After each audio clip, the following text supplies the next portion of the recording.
ఎంతో అద్భుతంగా ఎంతో అద్భుతంగా, అంగరంగ వైభవంగా ఇందులోని కార్యక్రమాలు జరుగుతున్నాయండి.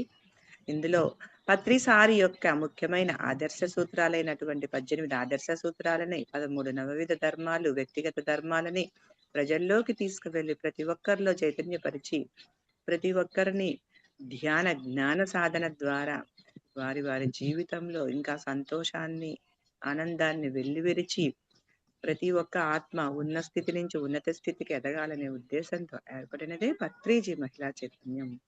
అందులో భాగంగా నెల నెల వర్క్ షాప్స్ జరుగుతుంటాయి. అక్కడ 10 గంటల ధ్యానం, జ్ఞాన సాధన కూడా జరుగుతూ ఉంటుంది. ఇంకా ఆ ఈ విధంగానే ప్రతిరోజు జూమ్ సెషన్ లో భాగంగా ప్రాతకాల ధ్యానము 3 నుంచి 6 వరకు, 6 నుంచి 7 వరకు మాస్టర్స్ యొక్క ఆత్మజ్ఞాన సందేశాన్ని స్వీకరిస్తామండి. అందులో భాగంగా మనకి హైదరాబాద్ నుంచి విచ్చేసినటువంటి రాణి మేడం గారు మనకి అద్భుతంగా, ఎంతో అద్భుతంగా ఆత్మాయనం గురించి 2 రోజులు వివరించారు. ఈ రోజు 3వ రోజు మేడం గారిని పత్రిజీ మహిళా చైతన్యానికి సాదరంగా ఆహ్వానించుకొని వారి యొక్క సందేశాన్ని తీసుకుందాము. హార్టీ వెల్కమ్ టు పత్రిజీ మహిళా చైతన్యం madam. Thank you. Thank you అండి. Thank you very much. మీరు అవకాశం ఇచ్చినందుకు మీకు అంటే మళ్ళీ ఇంకొకసారి మన ఆత్మకథను మళ్ళీ తిరగేసుకోవడం వరకు నాకు అవకాశం దొరికింది. ఓకే అండి, ఈరోజు సెక్షన్ మొదలు పెట్టుకున్నాము. మరి అందరికీ, ఆత్మీయ మిత్రులందరికీ కూడా నా హృదయపూర్వక ఆత్మ ప్రణామాలు. ఈ సృష్టిలోని సమస్త గురు మండలికి నా ఆత్మ ప్రణామాలు. అదేవిధంగా బ్రహ్మర్షి పితామహ పత్రిజీ గారికి, మహాతార్ బాబాజీ గారికి, గౌతమ బుద్ధుడికి నా హృదయపూర్వక ఆత్మ ప్రణామాలు. శ్రీకృష్ణ పరమాత్మ వారికి, మహాదేవ్ వంశీ కిరణ్ గురువు గారికి నా హృదయపూర్వక ఆత్మ ప్రణామాలు. మనకి పుస్తకాన్ని రాసిన పీటర్ రిచైల్డ్, అలాగే తెలుగులోకి అనువాదం చేసిన రేవతి దేవి మేడంకి కూడా నా ఆత్మ ప్రణామం. ఓకే ఫ్రెండ్స్, మరి మనకు నిన్న 4 చాప్టర్లు అయిపోయాయి. ఈరోజు లండన్ మొదటి హాస్టల్ ప్రయాణం. అంటే హిందూ గురువు గారు ఏం చెప్పారు పీటర్ గారికి నిన్న, నువ్వు ఈ ప్రయాణానికి సిద్ధంగా ఉండు అని, దానికి కావాల్సిన జాగ్రత్తలు అంటే తొందరగా 7 వరకే తినేయడము, 9 గంటలకు పడుకోవడము, అదే విధంగా ఒక టాబ్లెట్ ఇస్తాడు, టాబ్లెట్ వేసుకోమని. పడుకునేటప్పుడు కూడా పైన అద్దంలో తన శరీరం ఎలా ఉంటుందో అలా చూసుకోమని చెప్తాడు అన్నట్టు. అయితే ఇంకా ఇప్పుడు ఈరోజు లండన్ మొదటి హాస్టల్ ప్రయాణం ఈ చాప్టర్ పేరు. ఇంకా గురువు గారు చెప్పినవన్నీ కరెక్ట్ గానే చేశాడు. ఒక ప్రయాణం జరిగింది వాళ్ళు, అది రాసుకుంటూ తను అనుకుంటున్నాడు అన్నట్టు. రోజు కూడా తన అనుభవాలన్నీ రాసుకుంటూ ఉంటాడు కదా. అంటే నాకు గుర్తున్నంత వరకు నేను రాయాలి ఇది అని తను ప్రయాణం చేసి వచ్చిన తర్వాత ఈ ప్రయాణం కరెక్ట్ గానే అయింది అనుకుంటున్నాను. అంటే వినడానికి ఈజీయే కానీ ప్రయోగం చేసినప్పుడు చాలా కష్టమే. ఇంకా అది విజయవంతమైందని చెప్పగలను అని ఇంకా మా గురువు గారే చెప్పాలి ఇది విజయవంతమైందా లేదా అని తన మనసులో అనుకుంటూ నేను ఏది రాయాలి ఫస్ట్, ఏది వెనక రాయాలని తను ఆలోచించుకుంటున్నాడు అన్నట్టు. అంటే ఇంకా అది తను ఆల్రెడీ ప్రయాణం చేసి వచ్చినాక తను రాస్తున్నాడు అన్నట్టు. అది ఇప్పుడు మనం చదువుకుంటున్నాము. అంటే ఆ రోజు అమావాస్య రాత్రి, వాళ్ళు లండన్ ప్రయాణంకి వెళ్ళిన రోజు అమావాస్య రోజు. అంటే ఆ రోజు రాత్రి ఆయన చెప్పినట్టుగానే తొందరగానే తినేసి 9:30 కల్లా పడుకోవడానికి సిద్ధమయ్యాడు అన్నట్టు. ఆ టాబ్లెట్ కూడా వేసుకొని మంచం పైన అద్దం ఉంటే ఎలా ఉంటుందో తన శరీరాన్ని ఊహించుకున్నాడు అన్నట్టు. ఇప్పుడు మన బాడీ ఉంది, ఇప్పుడు మనం ఇక్కడ స్క్రీన్ మీద చూస్తే కనిపిస్తుంది కదా, అదే విధంగా ఆ మంచం పైన అద్దం ఉంటే ఎలా అంటే పడుకున్న శరీరం ఎలా ఉంటుందని ఊహించుకున్నాడు. ఊహించుకొని మనసులో నిలుపుకున్నాడు అన్నట్టు. ఇంకా అంటే తను ఒక టైం కూడా చూసుకోవడానికి ప్రక్కనే చిన్న ఫ్రెంచి గడియారం పెట్టుకున్నాడు. అతను చిన్నప్పుడు చదువుకుంటున్నప్పుడు కేంబ్రిడ్జి అనే స్కూల్లో చదువుకుంటున్నప్పుడు అప్పుడు పైసా ఇబ్బంది ఉండేనట, కానీ చాలా కష్టపడి ఆ డబ్బు పెట్టి కొనుక్కున్నాడు దాన్ని. అది గుర్తు చేసుకుంటున్నాడు అన్నట్టు. ఇంకా అది ప్రతి పావు గంటకు ఒకసారి శుతిమెత్తని గంటలు కొడుతుంది. కానీ ఎప్పుడు కూడా ఆ గంటల వల్ల నిద్రకు భంగం వాటిల్లలేదు అని చెప్తున్నాడు. పావు తక్కువ 10కి అది గంటలు కొట్టడం వినిపించిందట. అప్పుడు అంటే అతను నిద్రలోకి వెళ్ళిపోయాడు అన్నట్టు. ఇంకా మాత్ర వేసుకున్నాడు, నిద్రలోకి వెళ్ళిపోయాడు. ఆ మళ్ళీ పావు గంట తర్వాత ఎప్పుడైతే మళ్ళీ గంటలు కొట్టడం ప్రారంభమైందో అది ఆయనకు సమయం కూడా తెలియదు. కానీ తన లోపల, తన శరీరం లోపల ఏదో కదులుతున్న భావన కనిపించిందంట. లోపల ఏదో జరుగుతుంది, ఏదో జారిపోతుంది అని తను అనుభూతి చెందుతున్నాడు అన్నట్టు. ఇంకా భౌతిక శరీరం నుంచి బయటకు రాలేకపోతున్నాను కాబోలు అని మనసులో అనుకుంటున్నాడు. గడియారం 10 గంటలు కొట్టడం పూర్తయ్యేసరికి అంటే ఆ గంటలు కొట్టే టైం బట్టి అతను అంచనా వేసుకుంటున్నాడు అన్నట్టు. అంటే తను పడుకునేసరికి 9:30 కల్లా పడుకున్నాడు కదా, మళ్ళీ పావు గంటకు ఆ 10 గంటలు అయిందని అనుకుంటున్నాడు అన్నట్టు. అతని శరీరాన్ని చూసుకుంటున్నాడంట. అంటే గాలిలో తేలుతుంది, మంచం మీద శరీరం పడుకొని ఉంది, బయటకు ఆ సూక్ష్మ శరీరం విడుదలయ్యి ఆ ఈ శరీరాన్ని చూసుకుంటుంది, పడుకున్న భౌతిక శరీరాన్ని చూసుకుంటుంది. ఇంకా గాలిలో తేలుతూ ఉన్నాడట. గాలిలో తేలుతూ అంటే కింద అతనికి భూమి మీద నిలబడినట్టుగా కొంచెంసేపటి తర్వాత అర్థమైందట. భూమి మీద నిలబడినట్టుగా లేదు, భూమికి కొంచెం పైన తేలుతూ ఉన్నాడు అన్నట్టు. ఒక అడుగు ఎత్తులో, ఒక అడుగు ఎత్తులో తేలుతూ ఉన్నాడు. శరీరం వెలుపల ఉన్నాడన్న స్పృహ ఏర్పడగానే కొంచెము ఆ గుండె దడదడ కొట్టుకోవడం ప్రారంభించిందట. అంటే మనం కళల్లో వెళ్తూ ఉంటాం కానీ మనకు తెలియదు కదా. ఇప్పుడు ఇతడు నేను ప్రయోగం చేస్తున్నాను, నేను హాస్టల్ ప్రయాణం వెళ్తున్నానని ముందే ప్రిపేర్ చేశాడు గురువు గారు. అంటే దాన్ని బట్టి అర్థమైంది, శరీరం నుంచి బయటకు వచ్చింది చూసుకున్నాడు, బయటకు వచ్చి నిలబడి మళ్ళీ భౌతిక శరీరాన్ని చూస్తుంది, ఇవన్నీ కూడా అతనికి గుర్తుంటుంది అన్నట్టు.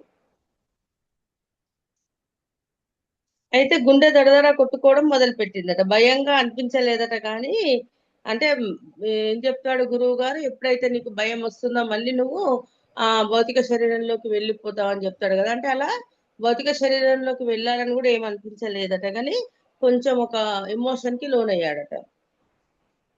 కొంచెం మళ్ళీ పులకరించాడు. అంటే ఒకవైపు ఒక సంతోషం లాగా ఉందట, ఒకవైపు భయం ఉందంట. అంటే తెలియని విషయం కదా, ఇది అసాధారణమైన విషయం, ఇది ఎలా సాధ్యము అని కొంచెం ఉంటది కదా మనసులో. అంటే అలా వెళ్ళడం సాధ్యం అవుతుందా, ఇది బయటకు వచ్చి నేను చూసుకుంటున్నాను అని ఒక రకమైన ఫీలింగ్ అన్నట్టు అతని లోపల.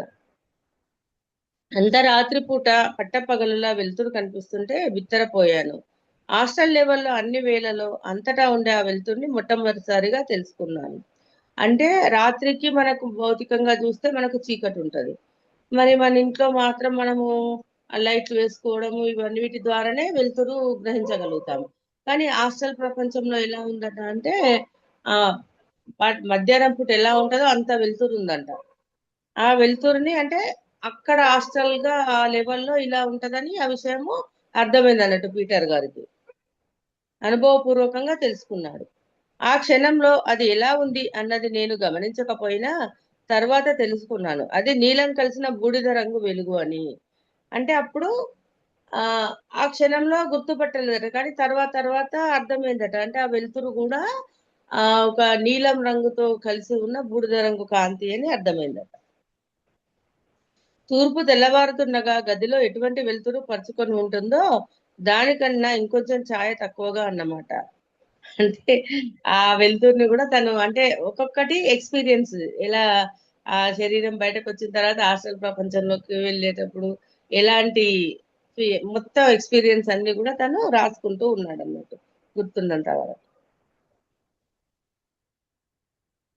అంటే ఇంకా మనకు వివరంగా చెప్పాలని, మనం తూర్పు తెల్లవారుతున్నాం దానికంటే కొంచెం ఛాయ తక్కువగా ఉన్నప్పుడు ఎలా ఉంటుంది అలా అని అర్థం అనుకుంటున్నాడు అంట తన లోపల. తను అక్కడ వెనుక నుంచి ఎవరో నవ్వడం వినిపించిందట.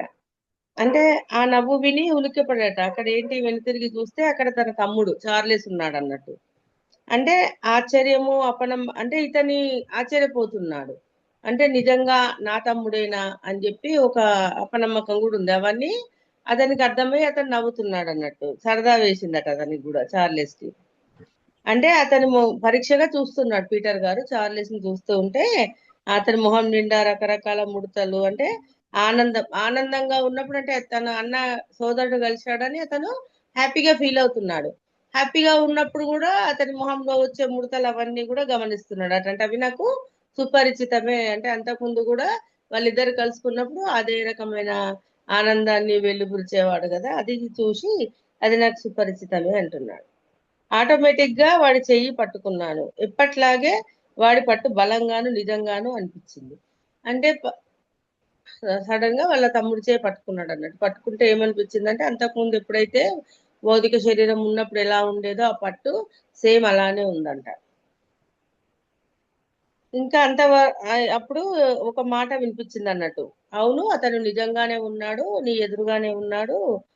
ఈ క్షణంలో నువ్వు కూడా అలాంటి శరీరాన్ని ఉపయోగిస్తున్నావు. ఇప్పుడు వాళ్ళ తమ్ముడు భౌతిక దేహం విడిచిపెట్టాడు కదా, మరణం అంటే భౌతిక దేహం వదిలిపోయింది, సూక్ష్మ శరీరంతో ఉన్నాడు. ఇప్పుడు పీటర్ గారు కూడా సూక్ష్మ శరీరంతోనే ఉన్నాడు. అందుకే ఆ ఆ మాట వినిపించగానే ఎవరు అని మళ్ళీ అప్పుడు గురువు అనేది ఇక్కడ ఏం చేస్తానంటే గురువు నుంచి ఇండియన్ నేస్తామని పెట్టుకుంటుండు తను రాసుకున్నప్పుడు. అంతకుముందేమో హిందూ గురువు అని రాసుకున్నాడు, ఇప్పుడు ఇండియన్ నేస్తామని పిలుచుకుంటున్నాడు. అంటే అతని మాట వినిపించి ఇతను నేను గమనించలేదు ఆ అని అనుకుంటున్నాడు అన్నట్టు. అంటే ఇండియన్ నేస్తం కూడా వచ్చి ఉన్నాడు, నేను గమనించలేదు అనుకుంటున్నాను.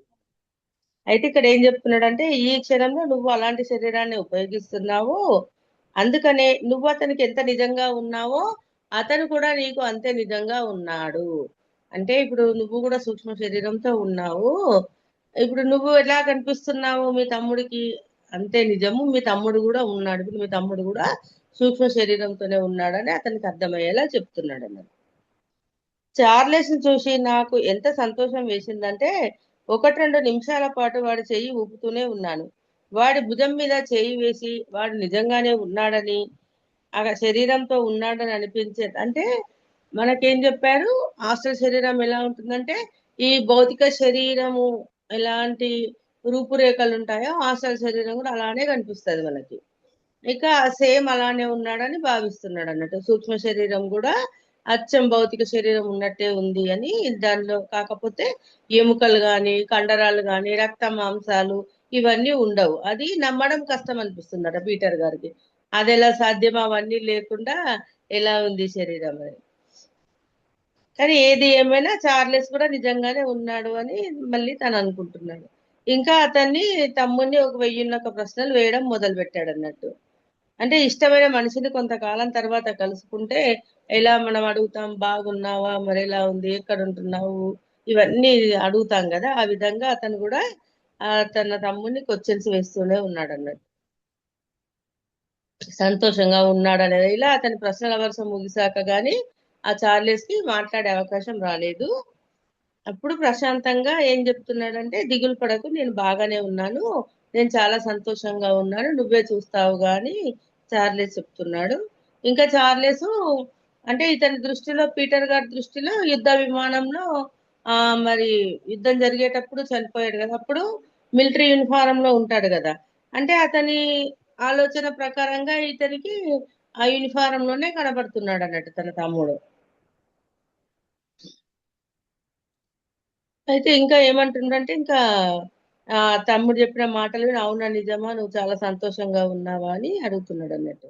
ఇంకా తను కూడా మళ్ళీ తను తనేం బట్టలు వేసుకున్నాడు అని చెప్పి ఆలోచిస్తున్నాడు అన్నట్టు. అప్పుడు భారతీయ నేస్తం వివరిస్తున్నాడు, అంటే నువ్వు ఆఖరిసారిగా చూసినప్పుడు మీ తమ్ముడు మిలిటరీ యూనిఫారం లో ఉన్నాడు కదా, అందుకే నీకు ఆ యూనిఫారం లో కనబడుతున్నాడు అని చెప్తున్నాడు అన్నట్టు.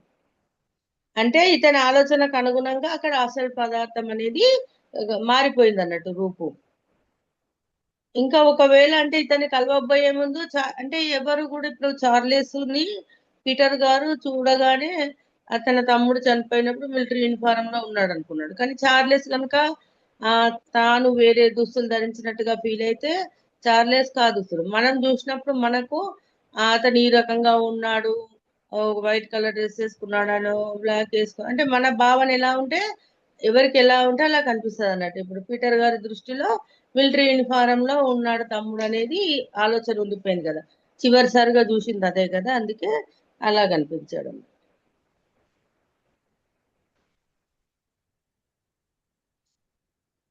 అయితే ఇప్పుడు చార్లెస్ ఊహించుకొని వేసుకున్న బట్టలు కూడా చూడగలిగేవాడు కదా, ఎందుకంటే ఇతని దృష్టిలో తమ్ముడిని చూసినప్పుడు అలానే ఉన్నాడు కాబట్టి అందుకే ఆ రకంగా ఇతనికి యూనిఫారం లోనే కనిపించాడు.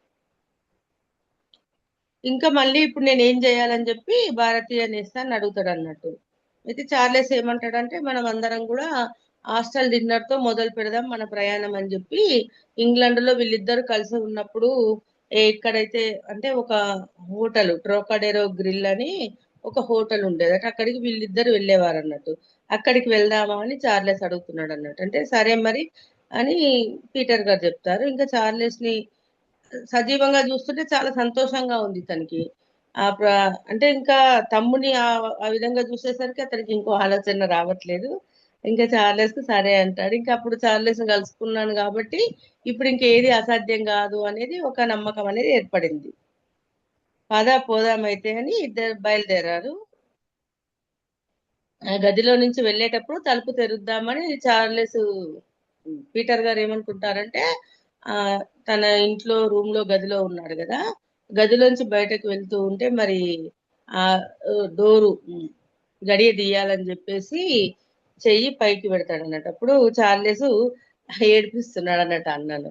అంటే అసలు ప్రపంచంలో తలుపులు గోడలు అనేటివి ఏవి అడ్డు కావు, నువ్వు ఆ తలుపు గడియ తీయాల్సిన అవసరం లేదు, అలాగే మనం తలుపులోంచి వెళ్ళిపోగలం అని చెప్పేసి ఇది నువ్వు అలవాటు చేసుకోవాలి, మూసి ఉన్న తలుపుల్లోంచి కూడా వెళ్ళిపోగలం అంటే మరి అందుకే అంటారు కదా ఆత్మకు ఏది అడ్డు కాదు, మరి దానికి చావు లేదు అనేది.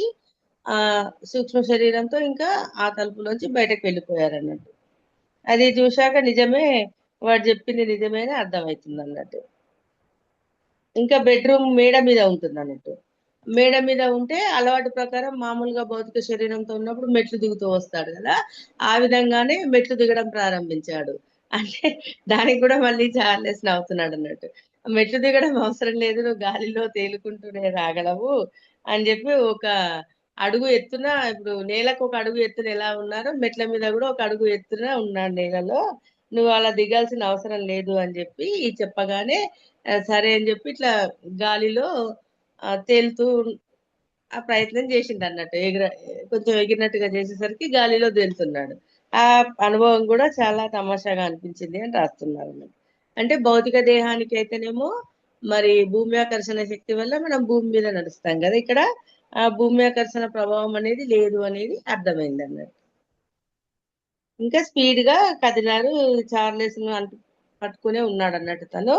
అదే విధంగా ఇంకొక వైపు భారతీయ నేస్తం కూడా ఉన్నాడు. వీళ్ళు ముగ్గురు కలిసి ఆ ఇంగ్లాండ్ లో ఆ హోటల్ కి వెళ్తున్నారు అన్నట్టు. అప్పుడు మళ్ళీ అడుగుతాడు అన్నట్టు తమ్ముడిని, నీ మార్గాన్ని వెతుకోవడం త్వరగా నీకే అలవాటు అయిపోతుంది అని, దారి ఎలా తెలిసిందని చార్లెస్ ని అడుగుతాడు. అడిగితే నీకు తొందరగానే అలవాటు అయిపోతుంది, నువ్వు ఎక్కడికి వెళ్ళాలి ఏంటి అనేది ఇప్పుడు ఈ ప్రయాణం ద్వారా అని తమ్ముడు చెప్తాడు. అందరు కలిసి ఓడరేవు దాటారు. ఆ సముద్రానికి కూడా 10 గజాల ఎత్తులో కదులుతున్నారట. ఇంకా అక్కడ చుట్టూ ప్రకృతిని చూస్తూ ఉన్నాడు అన్నట్టు. అంటే కొలంబో అది కొలంబో అన్నట్టు. అక్కడ కొలంబో దేశంలో దీపాలు ఆ మినుకు మినుకుమంటూ కాంతి తగ్గుతుంది. అంటే దాన్ని గమనిస్తూ ఉన్నాడు ఎలా ఉంది హాస్టల్ ప్రపంచంలో వాతావరణం ప్రతిదీ తనకు గుర్తున్నంత వరకు తను రాస్తూ ఉన్నాడు అన్నట్టు. ఇంకా తర్వాత కాసేపు ఇంకా దేన్ని దాటుకుంటూ వెళ్తూ అంటే సీదా వెళ్ళిపోయారు అన్నట్టు. ఇంకా ఏ స్థలాలు దాటుకుని వెళ్ళామో అది మాత్రం చెప్పడం కష్టము అంటున్నారు. ఎందుకంటే అవి అలా దిగంత రేఖ దగ్గర కనబడుతూ ఉండగానే వాటిని దాటేసిపోతున్నాము. అంటే అవి ఇట్లా వీళ్ళు చూస్తే అక్కడ కనిపిస్తుంది ఒక ప్లేసు, కానీ అది స్పీడ్ గా వెళ్ళిపోతున్నారు అన్నట్టు. హాస్టల్ గా చాలా వేగంగా వెళ్తుంది అన్నట్టు శరీరం.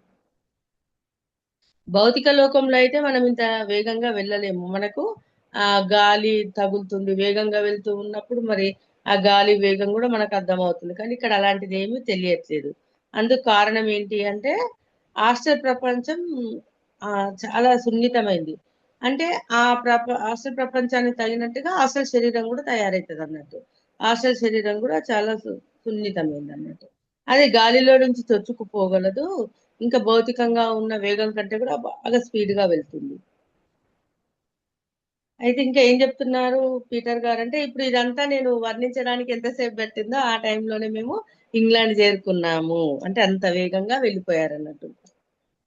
పాత ఇంగ్లాండ్ బస్తీకి చేరుకొని ఇంకా ఆ, చార్లెస్ ఏమంటున్నాడంటే, సముద్రం మీదనో నీళ్ళ మీదనో ప్రయాణం చేసేటప్పుడు మలుపులు తిరగడం అవసరం అవుతుంది. అంటే మరి మనం భౌతికంగా చూస్తే ఒక రోడ్డు మీద వెళ్తుంటే మలుపులు అనేటివి ఉంటాయి కదా, కానీ ఇక్కడ అవసరం లేదు. మనకు అసలు శరీరానికి ఆ మలుపులు కూడా అవసరం లేదు. ఇంకా స్ట్రేట్ గా వీళ్ళు బయలుదేరిన ప్రదేశం నుంచి ఒక గీత గీసినట్టుగా స్ట్రేట్ గా వచ్చేసారు అన్నట్టు. ఇంగ్లాండ్ చేరగానే గుర్తుపట్టారట. అక్కడ ఇంకా ఆ వేగం తగ్గించారు. అంటే వీళ్ళు అనుకున్న ప్రదేశం అనేది ఆ హోటల్ డోవర్ అనే ప్రాంతంలో ఉందట. అక్కడికి రాగానే వేగం తగ్గించారు. ఇంకా మేము ఎంత హాయిగా కదులుతున్నామో చూసి అంటే ఆశ్చర్యపోతున్నాడు అన్నట్టు పీటర్ గారు. ఇంకా దాన్ని మాటల్లో వర్ణించడం కూడా చాలా కష్టము.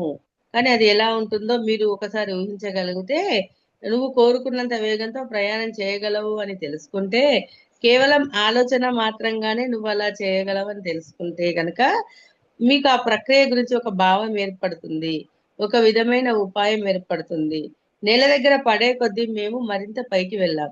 ఇప్పుడు లండన్ నగరంలోని ఎత్తైన భవనాల కన్నా కొన్ని గజాల ఎత్తులో తేలుతున్నాము. అందుకే అంటారు కదా, మనకే కోరుకున్న భౌతికంగా ఇప్పుడు వేరే టూర్లకు వెళ్ళాలి చేయాలి చేత కావట్లేదు అంటే, హాస్టల్ గా మనం ఆ ప్రదేశాన్ని తలుచుకోగానే అక్కడికి వెళ్ళిపోతాము, అక్కడ చూసుకోగలం అని చెప్పి చెప్తారు అన్నట్టు. హాస్టల్ శరీరానికి మరి నడవాలని కష్టం అవసరం లేదు, అది గాలిలో ఈజీగా వెళ్తుంది. భౌతిక శరీరంతో మనం ఎక్కువగా నడిస్తే కాళ్ళ నొప్పులు వచ్చాయి అనుకుంటాం కదా, హాస్టల్ శరీరానికి అలాంటిది ఏది ఉండదు అన్నమాట. రాత్రి 10 గంటలు దాటగానే శ్రీలంక వదిలి వచ్చాం. అప్పటికి ఇంగ్లాండ్లో సమయం సాయంత్రం 5:30. హైడ్ పార్క్ దగ్గరికి రాగానే కిందికి దిగేశాం. ఇంకా ఇక్కడ దీపాలు వెలగడం లేదు కాబట్టి అది ఇంకా పట్టపగలే అన్నది అర్థమవుతోంది. అంటే చూడండి, ఆ వెలుతురుతో రాత్రి పూట కూడా మధ్యాహ్నం ఉన్నంత వెలుతురు ఉన్నది కదా. ఇప్పుడేంటి, ఇక్కడ దిగారు వీళ్ళు ఈ ప్రదేశంలో, శ్రీలంక వదిలేసి ఇప్పుడు ఇక్కడికి ఇంగ్లాండ్ లో దిగారు అన్నట్టు. అక్కడ హైడ్ పార్క్ అని ఆ అది దగ్గరికి రాగానే ఇంకా కొంచెం అడుగు ఎత్తులో ఉన్నారు కదా, కిందికి దిగడానికి ప్రయత్నం చేసి కిందికి దిగారు అన్నట్టు. అంటే ఇంకా లైట్లు అనేటివి అక్కడ వెలగలేదు అంటే అర్థం ఏంటి అంటే ఇది మధ్యాహ్నం సమయం అని అనుకుంటున్నాడు. హాస్టల్ ప్రపంచం వెలుతురు అక్కడ చీకటి పడిపోయిన తూర్పు దేశంలో ఎలా ఉందో ఇక్కడ అలాగే ఉంది. అదే మాట అన్నాడు. అప్పుడు ఆ, చెప్పారన్నట్టు ఇండియన్ నేస్తమని, హాస్టల్ శరీరానికి విశ్రాంతి అవసరం లేదని, అందుకే హాస్టల్ స్థాయిలో రేయి అంటే పగలు రాత్రి అనేటివి ఉండదు. హాస్టల్ శరీరానికి విశ్రాంతి ఎలా అవసరం లేదో రాత్రి పగలు కూడా ఉండదని చెప్తున్నారట. రెండు ప్రపంచాల మధ్య తేడాలలోని ఆసక్తికరమైన విషయాలలో నా మనసును ఆకట్టుకున్నది ఇదే విషయం. ఆక్స్ఫర్డ్ రిజెంట్ వీధుల వెంట నడుద్దామా అన్నాడు చార్లెస్.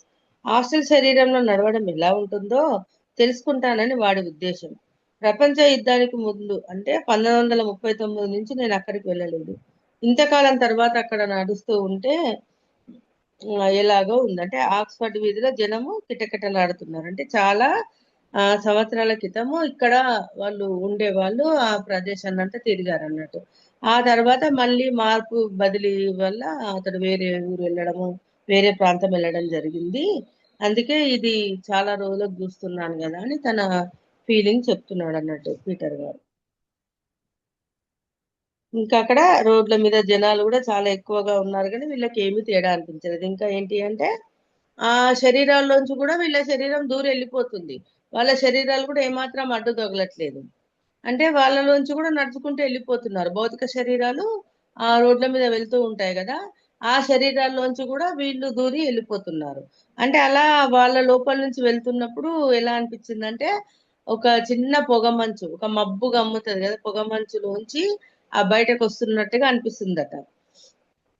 అంటే అలా చెప్తూ అది కూడా కరెక్ట్ కాదు అని చెప్పి మళ్ళీ ఏమంటున్నాడు, ఒక్క క్షణము ఆ మమ్మల్ని ఆ పొగమంచు చుట్టేసిన అనుభూతి కలిగింది అని చెప్తున్నాడు అన్నట్టు.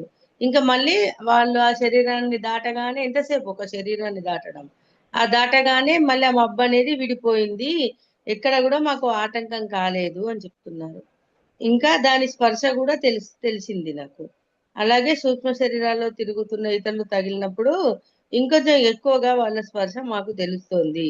మమ్మల్ని ఆటంకపరచడం లేదనుకుంది. అంటే ఈ భౌతిక శరీరంలో కంటే కూడా మళ్ళీ అక్కడ ఆ అసలు ప్రపంచంలో సూక్ష్మ శరీరాలతో ఉన్న వాళ్ళు ఉంటారు కదా, వాళ్ళు వాళ్ళు తగిలినప్పుడు ఇంకా ఎక్కువగా తెలిసిందట స్పర్శ అనేది.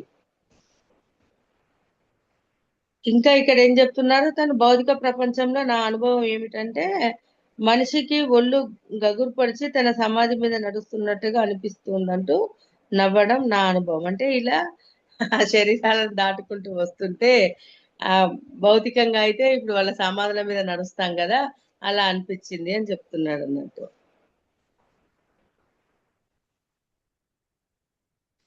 ఇంకా భౌతిక శరీరంలో ఉన్న మనిషికి కూడా అలా అనిపించింది. సూక్ష్మ శరీరము అంటే సూక్ష్మ శరీరం తగలగానే అలాంటి ఫీలింగ్ వస్తుంది అన్నట్టు. అంటే మరి అది ఏంటి, చనిపోయిన శరీరం కదా అని ఒక భావన ఉంది కదా లోపల, అందుకే ఆ సమాధి మీద నడిచినట్టు అనిపించింది అనుకుంటున్నాను. ఇంకా సూక్ష్మ పదార్థం ఏంటి, మెత్తగా ఉంటుందట.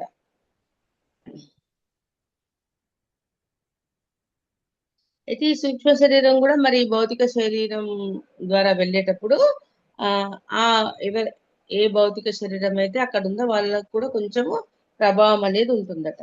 అంటే చూడండి మనకు ఆ సీరియల్స్ లో సినిమాలో చూపిస్తారు కదా, దయ్యం ఆవహించింది అన్నట్టుగా తెల్లని పొగలాగా వచ్చి మన మీద కప్పుతుంది, అంటే వాళ్ళకు కూడా ఫీలింగ్ తెలుస్తుంది అన్నట్టు. అట్లా అసలు శరీరం వాళ్ళ లోపల ఆ భౌతిక శరీరం లోపల నుంచి వెళ్ళేటప్పుడు కొంచెం ప్రభావం అయితే ఉంటుందట.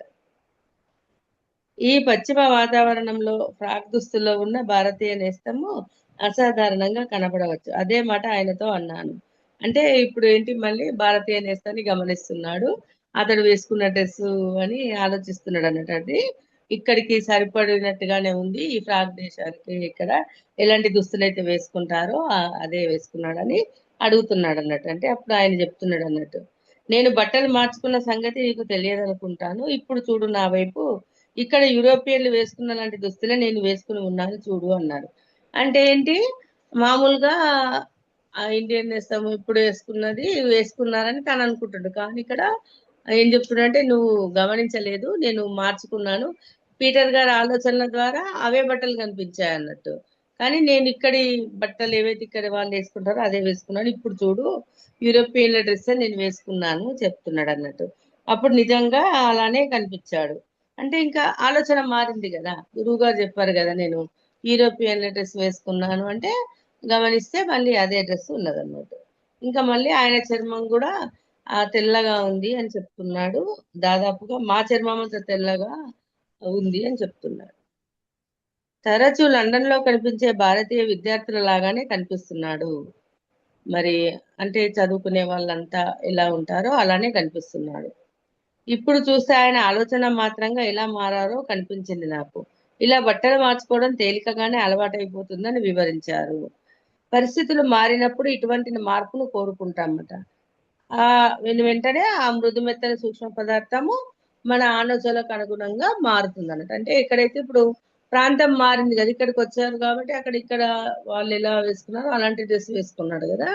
అంటే మనము ఎవరమైనా ఇప్పుడు అలా తలుచుకోవచ్చు, తలుచుకోగానే ఆలోచన మాత్రంగానే ఆ సూక్ష్మ శరీరం అనేది మారిపోతుందట.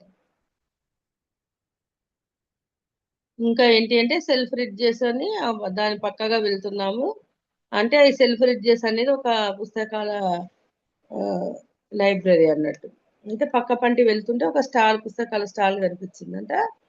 అది ఒక చాలా ఎప్పుడు కూడా భౌతికంగా కూడా ఇతనికి పీటర్ గారికి పుస్తకాలు కొనుక్కోవడం అనేది ఇష్టమట. తీసి చూస్తున్నాడు అన్నట్టు, పుస్తకాలు తీసి చేతిలో పట్టుకున్నాడు.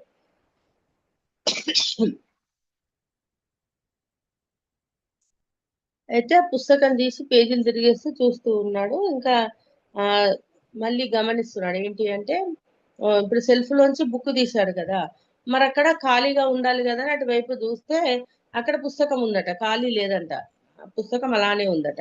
ఇదేంటి అని ఆశ్చర్యపోతున్నాడు. అప్పుడు మరి ఇది ఎలా సాధ్యమని మళ్ళీ వాళ్ళని అడుగుతున్నాడు, చార్లెస్ ని, భారతీయ నేస్తుంది. అంటే ఏం చెప్తున్నారంటే, అంటే వాళ్ళు నువ్వు చేతిలో పట్టుకున్నది భౌతికమైన పుస్తకం కాదు, ఇప్పుడు నువ్వు ఆ హాస్టల్ శరీరంతో ఉన్నావు అంటే భౌతికమైన పుస్తకాన్ని పట్టుకోలేవు.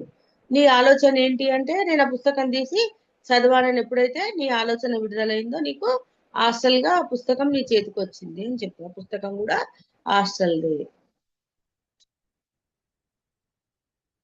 ఆలోచన రూపమే అది కూడా అని చెప్తున్నారు అనమాట. అది చాలా పెద్ద షాపు. ఇంకా మనుషులు ఎవరు లేక ఖాళీగా ఉందట. ఉమ్, అంటే మామూలుగా ఆ షాప్ కూడా మూసే ఉందట, కానీ మూసి ఉన్న తలుపుల నుంచే వీళ్ళు లోపలికి వచ్చారు అన్నట్టు. ఆ షాప్ అంతా తిరిగారు. ఇంకా 6 గంటలు గడియారంలో 6 గంటలు కొట్టినట్టు వినిపించిందట ఇతనికి. అంటే తను ఏంటి అంటే నేను భౌతిక శరీరాన్ని విడిచిపెట్టి అంటే ఎన్నో వేల మైళ్ళ దూరంలో విడిచిపెట్టాను కదా, ఇప్పుడు ఇంకా అరగంటనే అయిందా అని ఈ అరగంట లోపలనే నేను ఇన్ని విషయాలు చూశానా అని భావిస్తున్నాడు అన్నట్టు. అరగంట సమయంలోనే ఇన్ని విషయాలు, అంటే ఇంత దూరం ప్రయాణం చేశాము, ఇవన్నీ చూశానా అని భావిస్తున్నాడు. ఇంకా వాళ్ళిద్దరు నవ్వుతున్నారు అన్నట్టు. పీటర్ యొక్క ఎక్స్పీరియన్స్ చూసి చార్లెస్ గాని అతను ఈ ఇండియన్ లెస్ నవ్వుతూ ఉన్నారు అన్నట్టు. అంటే ఇంకా ఇక్కడ ఏంటి అంటే పెద్ద పెద్ద ఓడల్లో కూడా ఇంగ్లాండ్ నుంచి ఐరోపా నుంచి కూడా వచ్చి దిగుతూ ఉంటారు స్నేహితులు. వాళ్ళకి ఇంకా కొత్త ప్రదేశాలన్నీ చూపించడం కూడా మనకు ఆనందాన్ని ఇస్తుందని చార్లెస్ ఏంటి అంటే ఇప్పుడు పీటర్ ని తీసుకొని వస్తున్నాడు కదా, పీటర్ కి ఏం తెలియదు కదా అసలు ప్రపంచం గురించి. ఆయన అతడు హ్యాపీగా ఫీల్ అవుతున్నాడు అన్నట్టు. నేను మా అన్నకు అంతా తిరిగి చూపిస్తున్నాను అని చెప్పి అతని లోపల హ్యాపీనెస్ ఉంది అన్నట్టు. యుద్ధంలో దాడి వల్ల లండన్ కి జరిగిన నష్టాన్ని కొంత నాకు చూపుతాను అన్నాడు చార్లెస్. రకరకాల స్థలాలకు తీసుకెళ్లాడు నన్ను. భయంకరమైన బాంబుల దాడి వల్ల సెయింట్ ఫాల్స్ లోని లండన్ వాసులు ఎటువంటి బాధకు గురి అయ్యారో చూపించారు. జరిగిన నష్టాన్ని సరిగా తెలుసుకోవాలంటే నగరంలోని ముఖ్యమైన బిల్డింగుల మీదుగా వెళ్ళవలసి వచ్చింది. అంటే ఇక్కడ యుద్ధం జరిగిన దగ్గరికి తీసుకెళ్తాను నిన్ను, అక్కడ కూడా ఏంటి ఎలా జరిగింది అనేది చూపిస్తానని చెప్పి అంటున్నాడు అన్నట్టు. అక్కడికి వెళ్ళేటప్పుడు కూడా బిల్డింగ్ల మీద నుంచే దాటుకుంటూ వెళ్తున్నారట సూక్ష్మ శరీరాలతో. అది కూడా కష్టం అనిపించలేదు. ఒక వీధి గుండా నడుస్తుండగా చార్లెస్ ఏమన్నాడంటే నువ్వు పైకి లేవాలి, లే లే లే దాదా అని పైకి లేపాడంట. అంటే ట్రాఫిక్ పైన, అక్కడ ట్రాఫిక్ ఉంది రోడ్డు మీద, అందుకే పైన ఎత్తున తేలుతూ ఉన్నారన్నట్టు. అంటే ఇంకొంచెం ఎత్తుకు లేచారు వాళ్ళు. అలాగే చెప్పగానే చార్లెస్ చెప్పగానే పీటర్ కూడా ఆ ప్రయత్నం చేయగానే పైకి లేచాడు అన్నట్టు. మనసులో అనుకోగానే లేచేశాడు. ఆ హెవీ ట్రాఫిక్ పైన చార్లెస్ పక్కన గాలిలో తేలుతూ ఉన్నాను. వార్విక్ సర్ లోని మా పాత ఇంటిని ఒకసారి చూద్దామన్నాడు చార్లెస్. నేను ఆ ఇంటిని చూసి చాలా సంవత్సరాలైంది. కేవలం కొన్ని క్షణాలు వాడు నన్ను ఆ ఇంటి దగ్గరికి తీసుకెళ్లాడు. అంటే వీళ్ళు వాళ్ళ సొంత ఇల్లు అప్పుడు వార్విక్ సైర్ అనే ప్లేస్ లో ఉండేదట. అక్కడికి కూడా వెళ్దాము, ఆ ఇంటిని కూడా చూసి వద్దామని చెప్పి తమ్ముడు అటు తీసుకెళ్తాడు అన్నట్టు. అంటే అక్కడికి కూడా తొందరగానే వెళ్ళారు. అంటే అంత తొందరగా ఎలా చేరుకోగలిగావు అంటే చెప్తున్నాడు చార్లెస్. ఎందుకంటే ఇప్పుడు చార్లెస్ ఏంటి సూక్ష్మతలంలో ఉన్నాడు. సూక్ష్మతలంలో ఉన్నది చాలా తక్కువ కాలం, అంటే చనిపోయి కూడా ఎక్కువ రోజులు కాలేదు. అయితే అప్పుడు ఏం చెప్తాం, వాళ్ళు అక్కడ పై లోకంలో కూడా తనకి చాలా మంది స్నేహితులు అయ్యారట.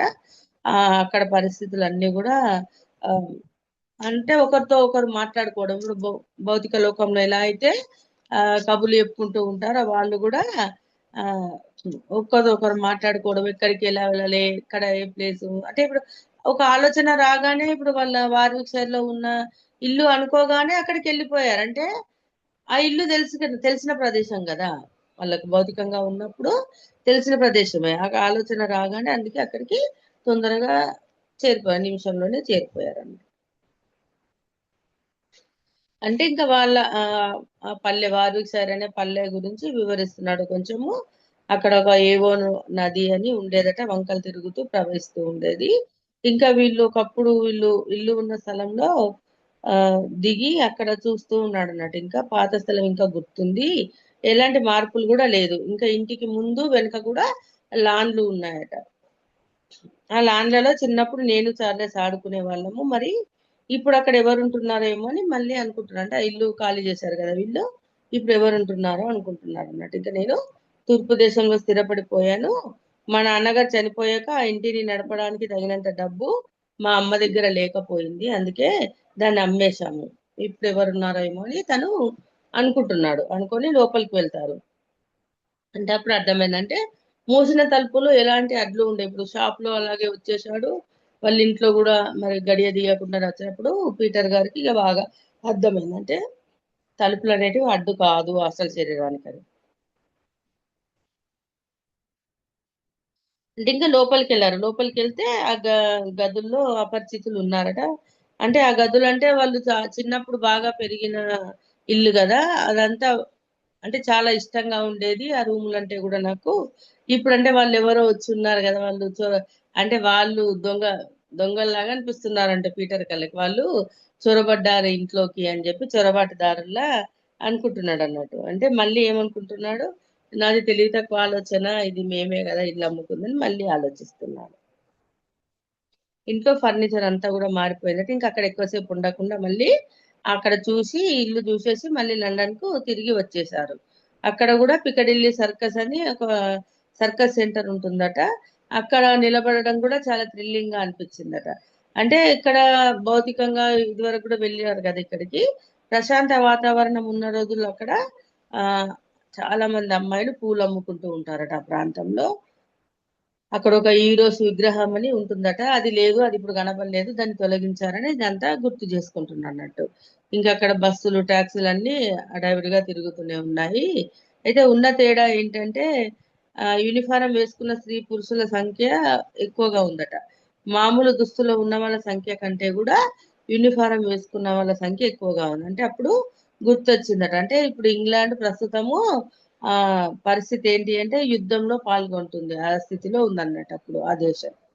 అక్కడ ఆరోగ్యవంతులు అందరూ, అంటే స్త్రీ అయినా సరే పురుషుడైనా సరే, ఆ యుద్ధంలో పాలు పంచుకోవడానికి, మాతృదేశాన్ని కాపాడుకోవడానికి వాళ్ళ వంతు పాత్ర వాళ్ళు నిర్వహిస్తున్నారు. అందుకే అందరు కూడా యూనిఫామ్ వేసుకున్న వాళ్ళు ఎక్కువగా ఉన్నారు అని మళ్ళీ అనుకుంటున్నారు. ఇంకా 7 గంటల ప్రాంతంలో చార్లెస్ అన్నాడట, మనం క్రొకడారో గిల్ భోజనం చేద్దాము అని. సరే అని లోపలికి వెళ్ళారట. ఇంకా చాలా టేబుల్ దగ్గర మనుషులు కూర్చొని ఉన్నారు. భారతీయ నేస్తం ఏం చెప్తాడంటే, మీరిద్దరు భోజనం చేయండి, నేను మళ్ళీ వస్తానని చెప్పి తను వెళ్ళిపోతాడట. హాస్టల్ భూమికలో ఇటువంటి సరదాలు నాకు పరిచయం చేసే శక్తి సామర్థ్యాలు, అంటే ఉమ్, ఇండియన్ నేస్తం ఏం చెప్తున్నాడంటే, అంటే నేను లేనని అనుకోవద్దు, చార్లెస్ కి ఇవన్నీ అనుభవమే, ఇవన్నీ ఎక్స్పీరియన్స్ ఉన్నాయి. హాస్టల్ భూమికల్లో ఎక్కడెక్కడికి వెళ్ళాలి, ఎలా తిరగాలి, ఇదంతా కూడా చార్లెస్ కి తెలుసు. కాబట్టి మీరిద్దరు హాయిగా భోంచేయండి అని చెప్పి తను మళ్ళీ వస్తానని చెప్పి వెళ్తాడు. అయితే ఇక్కడ భౌతిక తలంలో ఇప్పుడు వీళ్ళు చూసిన హోటల్ పేరు క్రొకడోరో గిల్ అనేది ఎలా ఉంటుందనేది ఊహించుకున్నారు కదా, అక్కడికి చేరారు. అక్కడ అయితే మరి భోజనశాలని ఊహతో ఆ సృష్టించుకుని సూక్ష్మతలంలో భోజనం కానీ డ్రింక్ కానీ తీసుకునేటప్పుడు ఏం చేయాలనేది చార్లెస్ చెప్తున్నాడు అన్నట్టు. అంటే భౌతికంగా కనిపిస్తున్న టేబుల్ కుర్చీల మీద కాకుండా మనము స్పెషల్ గా ఆ మన ఆలోచనతోనే హాస్టల్ టేబుల్ ని సృష్టించుకోవాలి. ఎందుకంటే భౌతికంగా ఉన్న కుర్చీల మీద కూర్చున్నాం అనుకో, ఇప్పుడు మనం ఉన్నది బయట ప్రపంచానికి తెలియదు. వాళ్ళు ఏం చేస్తారు, వాళ్ళు భోజనం చేయడానికి వాళ్ళు వచ్చి వాళ్ళు కూర్చుంటారు, మన మీద కూర్చుంటారు. మన మీద కూర్చోవడం ద్వారా మన శరీరానికి ఇబ్బందిగా ఉంటుంది, అనీజీగా ఉంటుంది. కాబట్టి మనము ఖాళీగా ఉన్న ప్రదేశం చూసి టేబుల్ సృష్టించుకోవాలని చెప్పి అక్కడ ఒక టేబుల్ సృష్టిస్తాడట చార్లెస్. ఆ టేబుల్ కుర్చీలన్నీ అమిరిపోయాయి, ఆలోచనకు అనుగుణంగానే అవి వచ్చేసాయి. మళ్ళీ నేను చూడు ఇక్కడ వెయిటర్ ని కూడా సృష్టిస్తానని చెప్పి అక్కడ ఎలాంటి వెయిటర్ అయితే ఉన్నాడో ఆ వెయిటర్ ని కూడా సృష్టించాడు. అంటే వాళ్ళు ఆ వెయిటర్ నా దగ్గరికి రా అనుకోగానే ఆ వెయిటర్ కూడా హాస్టల్ గానే మళ్ళీ వచ్చాడు అన్నట్టు.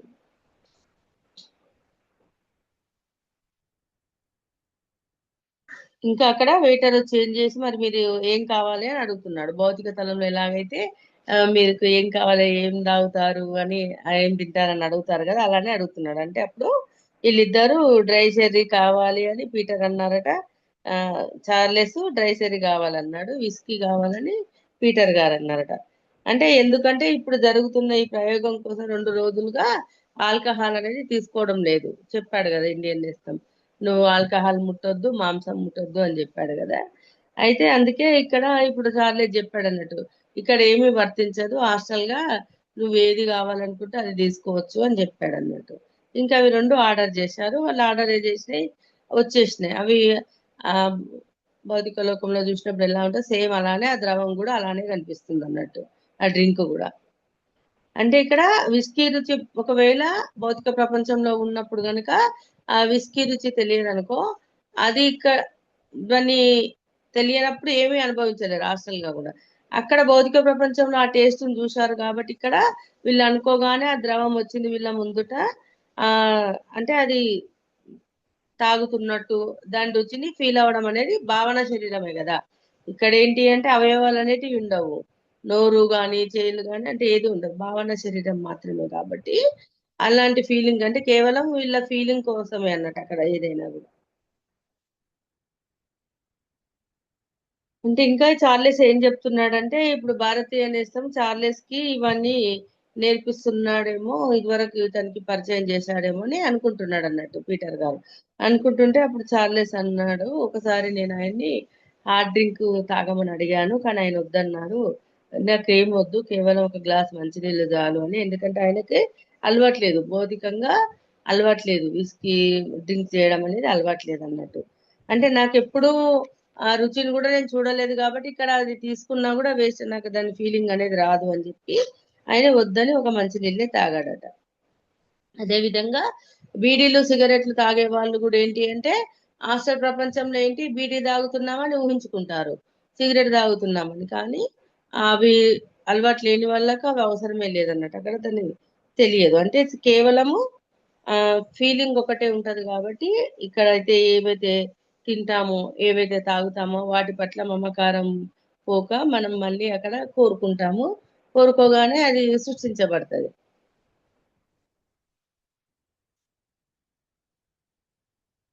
అయితే ఇక్కడ అంటే అక్కడ భౌతిక ప్రపంచంలో ఏదైతే అనుభవం ఉందో దాన్ని సృష్టించుకోగలం.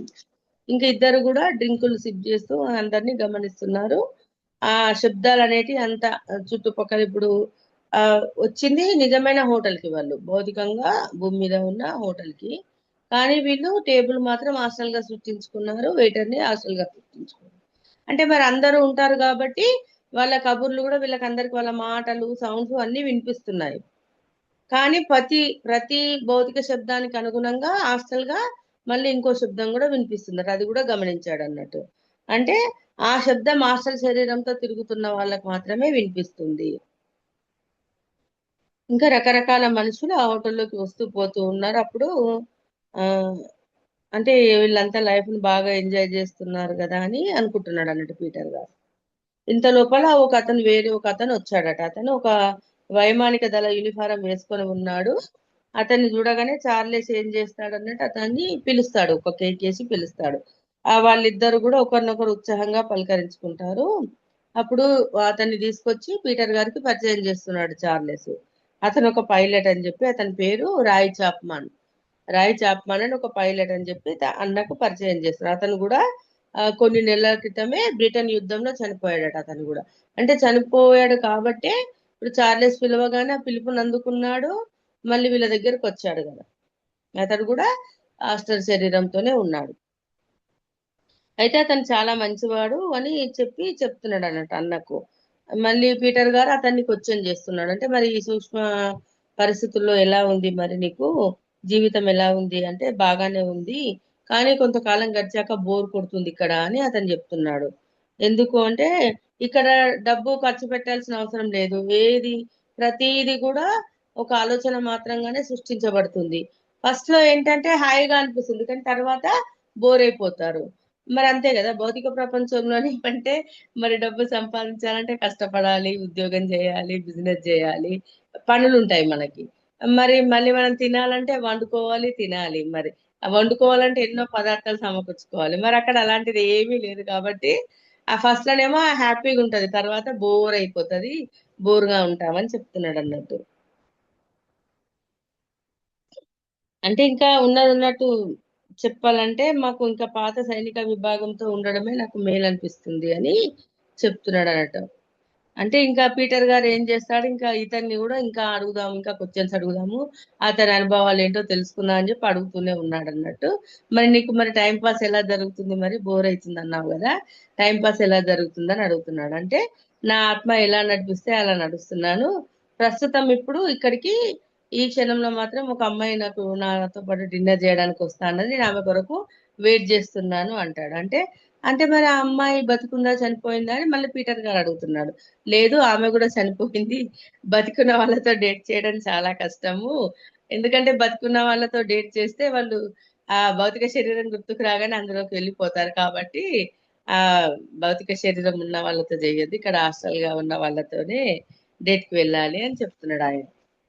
ఇంకా కొన్ని నిమిషాల్లో ఆ అమ్మాయి రావాల్సి ఉంది అని చెప్పి ఇంకా ఏమడుగుతున్నాడంటే, మరి ఇంకా ఇంకా నువ్వేం చేస్తావు మరి, అంటే ఇంకా నీ జీవితం ఇంకా ఎలా గడుపుతావు మరి రోజంతా కూడా అని అడుగుతూ ఉంటుంటే, అంటే చాలా రకాల ఆటలు కూడా ఆడాడు ఇతను. కానీ ఆటలు కూడా బోర్ కొట్టాడు. ఎందుకంటే ఒక ఆట ఆడదామంటే ఇప్పుడు ఒక చదరంగం చేస్తుంది ఆడదామంటే ఏంటి, ఇప్పుడు మనం ఒక పావు కదుపుతే ఎదుటివాడు ఒక పావు కదుపుతాడు. కానీ ఇక్కడ ఏంటి అంటే ఎప్పుడైతే నువ్వు ఊహించుకుంటావు కదా, ఇప్పుడు ఒక అతన్ని ఎదురుగా వ్యక్తిని ఊహించుకుంటావు, కానీ ఏంటి అంటే నేను గెలవాలి గెలవాలి అనుకుంటాం అనుకో, ఎంబడే ఆ గెలుపు అనేది సాధ్యమవుతుంది. అక్కడ కష్టపడాల్సిన పనే లేదు, పోటీ పడాల్సిన పనే లేదు. ఇంకా ఆ ఆట కూడా బోర్ అయిపోతుంది అన్నట్టు. అట్లా గోల్ఫ్ ఆట ఆడాలని ప్రయత్నించాడట. అంటే అతను బతికున్నప్పుడు ఈ రాయి చాపమని వికలాంగుడట, అందుకని ఆ గోల్ఫ్ ఆట ఆడలేకపోయాడట. ఆ ఆటను ఆడాలని ఊహించుకొని అక్కడ ఆడుతూ ఉన్నాడు, కానీ దానిలో కూడా పోటీ అనేది లేదు కదా. వీళ్ళు ఏదనుకుంటే అదే సృష్టిస్తుంది కాబట్టి అది కూడా బోరు కొట్టేసింది అని చెప్తున్నాడు అన్నట్టు. అవతల వాడిని ఇప్పుడు గెలుపు పొందాలి అంటే అవతల వాడిని ఓడిస్తున్నట్టుగా ఊహించుకోవాలి. ఊహించుకోగానే అది జరిగిపోతుంది. అది కూడా టైము అనుకోగానే నిమిషంలో క్షణంలో జరిగిపోతుంది కాబట్టి బోరు కొట్టేసింది అంటున్నాడు. ఎంత గొప్ప ఆట ఆడినా అంతే, దానిలో కూడా ఎలాంటి సరదా ఉండదు అని చెప్తున్నాడు. ఇంకప్పుడు మళ్ళీ అడిగాడట, మరి నీకెందుకు మరి అప్పుడు ఇండియన్ నెస్ అని చెప్పాడు కదా ఇతనికి అక్కడ ఫస్ట్ మనకు చాప్టర్లలో మానవ ప్రపంచం తర్వాత ఆశ్రమ ప్రపంచంలో చెప్పారు కదా, ఏంటి అంటే ఇక్కడ కళల పట్ల సంగీతం కానీ మరి చిత్రలేఖనం కానీ డ్యాన్స్ ఇవన్నీ కళల పట్ల ఇంట్రెస్ట్ ఉన్న వాళ్ళకు ఇక్కడ దాన్ని ఇంకా ఇంకా పెంపొందించుకోవచ్చు, అప్పుడు వాళ్ళకి కాలక్షేపం హాయిగా జరుగుతుందని చెప్పాడు కదా. ఆ వాటి గురించి ఇంకా ఎక్కువగా నేర్చుకుంటూ కొత్త కొత్తవి కనిపెడుతూ మళ్ళీ నేర్పిస్తూ ఇలా జీవనాన్ని సాగించవచ్చు, లేదంటే హాస్టల్ జీవితం చాలా కష్టం అని చెప్తాడు కదా. అందుకే ఇక్కడ రాయిని అడుగుతున్నాడు, రాయి చాపమాన్ని. అంటే మరి నీకు సంగీతం పట్ల కానీ చిత్రలేఖనం పట్ల కానీ ఆసక్తి లేదా, బతుకున్న రోజుల్లో నువ్వు వాటి మీద శ్రద్ధ పెట్టలేదా అని అడుగుతున్నాడు. అంటే అతను అంటే నాకు ఎప్పుడైనా ఇష్టమైతే ఎప్పుడైనా బుద్ధి పుట్టినప్పుడు డ్యాన్స్ చేసేవాడిని, కానీ నేను సంగీతం ఎప్పుడు ఇష్టపడేవాడిని కాదు అని చెప్తున్నాడు. అంటే అప్పుడు నాకు తెలియదు దీని గురించి, నేను అంత సీరియస్ గా ఆలోచించలేదు, భౌతిక శరీరంతో ఉన్నప్పుడు నేను ఆలోచించలేదు అంటుంది. ఇంకా ఏం చెప్తున్నాడు అంటే ఇప్పుడు ఇలా హాస్టల్ ప్రపంచంలో కూడా ఫ్రెండ్స్ ని కలుస్తాం కానీ అది కూడా బోర్ అయిపోతుంది, తర్వాత తర్వాత ఇది కూడా బోర్ అయిపోతుంది, విసుగు అనిపిస్తుంది. అందుకే ఇంకొక దాని పట్ల దేనిపైన ఆసక్తి పెంచుకోవాలి అని చెప్తున్నాడు అన్నట్టు. ఇక వాళ్ళు మాట్లాడుతుండగానే తన గర్ల్ ఫ్రెండ్ వచ్చింది. అంటే ఇంకా ఆ అమ్మాయి కూడా చాలా అందంగా ఉందట. అంటే భౌతిక శరీరం ఎలా ఉందో ప్రతి ఒక్క హాస్టల్ శరీరం రూపురేఖలు కనిపిస్తాయని చెప్పారు కదా, అలాగే ఉంటాయని చెప్పి వాళ్ళిద్దరు కూడా ఉమ్, జంట చూడముచ్చటగా ఉంది అని చెప్తున్నాడు. ఇంకా గ్రిల్ రూమ్ లో భోజనం చేయాలని ఏర్పాట్లు చేసుకున్నారట వాళ్ళు. ఇంకా చార్లెస్ తో మళ్ళీ ఏమంటున్నాడు అంటే, ఇంకా హాస్టల్ పరిస్థితుల్లోకి తొలిసారిగా విసిరివేయబడినప్పుడు ఏమనిపించిందో ఎలా అనిపించిందో తెలుసుకోవాలనిపించింది అని చెప్తున్నాడు పీటర్ గారు. రాయ్ చాప్మాన్ వెళ్ళిపోయాడు ఆ అమ్మాయిని తీసుకొని. చార్లెస్ తో ఏమంటున్నాడు అంటే, ఇంకా నువ్వు ఫస్ట్ సారి హాస్టల్ ప్రపంచానికి వచ్చినప్పుడు నీకేమనిపించింది అని అడుగుతున్నాడు అన్నట్టు. అంటే ఆ ఆ విషయం గురించి మాట్లాడతాడని మరి అంటే ఎలా మరి అతడు చనిపోయింది, యుద్ధ విమానం నడుపుతూ ఆ బాంబు పడడం వల్ల అందులో ఉన్న వాళ్ళందరూ చనిపోయారు కదా, అంటే అది ఇష్టపడడేమో అని అనుకుంటున్నాడు అన్నట్టు. అంటే అతనే కాదు ఎవరం కూడా ఇష్టపడము అని అన్నాడట చార్లెస్. ఇంకా వీళ్ళు కూడా ఆ కింద గిల్ రూమ్ లోకి వెళ్ళి ఇంకా మళ్ళీ ఖాళీ ప్లేస్ ఒక మూలన ఖాళీ ప్లేస్ ఉంది, టేబుల్స్ లేవు అక్కడ. అక్కడ మళ్ళీ టేబుల్ సృష్టించుకున్నాడు అన్నట్టు. వీళ్ళు కూర్చోగానే మళ్ళీ వెయిటర్ వచ్చాడు, ఈ తినడానికి ఏం కావాలో అడుగుతున్నాడు. అంటే ఫస్ట్ అక్కడ డ్రింక్స్ చేశారు. ఇప్పుడు ఏంటి ఇక్కడికి మళ్ళీ తినడానికి వచ్చారన్నట్టు. అప్పుడు చార్లెస్ ఆర్డర్ చెప్పమంటున్నాడు. అంటే నాకు ఆకలి అయితే లేదు అసలు, కానీ ఇది అనుభవం ఎలా ఉంటుందో తెలుసుకోవాలి అని చెప్పి తనకి ఇష్టమైన ఫుడ్ చెప్తాడన్నట్టు. అంటే వాళ్ళు వేరే దేశం కదా, వాళ్ళ భాషలు సోలలా బాన్ఫెమ్ అని, మేరీల్యాండ్ అని, పెచ్ మెల్బా అని వాళ్ళు ఆర్డర్ చేసుకున్నారు. అలాగే బ్లాక్ కాఫీ కూడా ఆర్డర్ చేసుకున్నారు అన్నట్టు. చార్లెస్ ఏమో ఇంకా 2 బిస్టల్ క్రీమ్ చెర్రీలు, ఒక బాటిల్ షాంబర్టిన్ కావాలని ఆర్డర్ చెప్పారట. అంటే ఆ షాంబర్టిన్ అనేది చాలా ప్రాచీనమైందట, పాతకాలం నాటి డ్రింక్ అట. అయితే యుద్ధ కాలంలో మరి ఇది కూడా మీ లిస్ట్ లో ఉందా అని మళ్ళీ చార్లెస్ అడుగుతున్నాడు. పీటర్ అడుగుతున్నాడు చార్లెస్ ని, ఈ వైన్ కూడా మీకు లిస్ట్ లో ఉండేదా మీరు ఆ మిలిటరీలో ఉన్నప్పుడు అని అడుగుతున్నాడు అన్నట్టు. అంటే తెలియదు అని చార్లెస్ చెప్పాడు. ఇంకా ఇప్పుడు ఆ హాస్టల్ లెవెల్లో ఏది కావాలనుకుంటే అది సమకూరుతుంది కాబట్టి అది కూడా ఆర్డర్ చేసుకున్నారు. ఇంకా డిన్నర్ కూడా బాగానే ఎంజాయ్ చేశారట. ఎందుకంటే వీళ్ళు ఏదైతే కోరుకున్నారో అదే పదార్థం వచ్చింది కదా, అంతే వాళ్ళు ఎంజాయ్ చేశామని చెప్తున్నారు. అలా ఉన్నప్పుడే ఇంకొకతని మీద దృష్టి పడిందట. అతన్ని చూసి చాలా సంవత్సరాలైంది, ఆఖరిసారిగా అతన్ని 1935లో చూశాను. అంటే ఇంటి నుంచి సెలవులకు సిలోన్కి వెళ్తున్నాడట. అప్పుడు ఉమ్, ఆ ఇప్పుడు ఎదురుగా ఉన్న వ్యక్తి మలయ వెళ్తున్నాడట. అంటే మరి అతన్ని టేబుల్ దగ్గర వదిలేసి, చార్లెస్ ని వదిలేసి అతని దగ్గరికి వెళ్ళాడట. వెళ్ళి ఆ పిలుస్తున్నాడు అన్నట్టు అతన్ని. అంటే ఇది గుర్తుపట్టాడు, పిలుస్తున్నాడు అతన్ని. పిలుస్తున్నాడు కానీ ఆయన వేరే వాళ్ళు ముగ్గురు ఉన్నారు ఎదురుగా, వాళ్ళతో కలిసి ఎంజాయ్ చేస్తున్నాడు. ఇక్కడ పీటర్ పిలిచేది గమనించడం లేదన్నట్టు. అప్పుడు మళ్ళీ వెనుక నుంచి చార్లెస్ వచ్చి నవ్వుతూ, ఏంది ఇక్కడ ఏం చేస్తున్నావు అని చెప్పి, అంటే అతను నన్ను గమనిస్తలేడు, అంటే అతను భౌతిక శరీరంతో ఉన్నాడు, మనం కనబడము అని చెప్పి నవ్వుతూ ఉన్నాడు అన్నట్టు. అందుకే నేను అసలు అంటే ఐడియానే ఉండదు కదా. అంటే ఇప్పుడు హాస్టల్ శరీరానికి ఎక్కడికైనా వెళ్ళొచ్చు అన్నట్టు. మనం చనిపోయింది అనుకుంటాం కానీ మన చుట్టూ తిరుగుతూ ఉంటారు. అంటే కొంతమందికి మాత్రం అలా ఫీలింగ్ వస్తది కదా, ఎవరో తిరుగుతున్నట్టు నీడలాగా ఉన్నట్టు అవి గమనించినప్పుడు దయ్యం అనుకొని భయపడతారు అన్నట్టు అట్లా. అందుకే హాస్టల్ శరీరము అందరికీ కనబడదు అన్నట్టు. మరి అతను ఉన్నది నిజమో కాదో నాకు ఎలా తెలుస్తుంది అని మళ్ళీ అడుగుతాడు అన్నట్టు. అప్పుడు చార్లెస్ వివరిస్తాడు అన్నట్టు.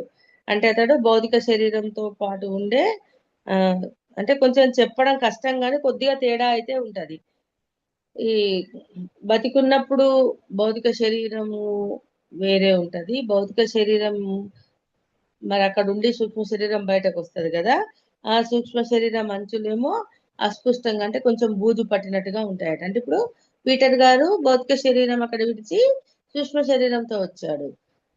కొంచెము బూజు పట్టినట్టుగా ఆ చుట్టూ, ఇప్పుడు మన రూపు ఇట్లనే ఉంటది కానీ ఆ చుట్టూరా కొద్దిగా బూజులాగా అట్లా కనిపిస్తూ ఉంటది. అదే విధంగా మరి మొత్తం అంటే ఇప్పుడు మరణం అయిన తర్వాత మొత్తం స్థూల శరీరాన్ని త్యజిస్తారు కదా, మరి వాళ్ళ అసలు శరీరం ఎలా ఉంటదంటే అంచులు స్పష్టంగా కనబడతాయట.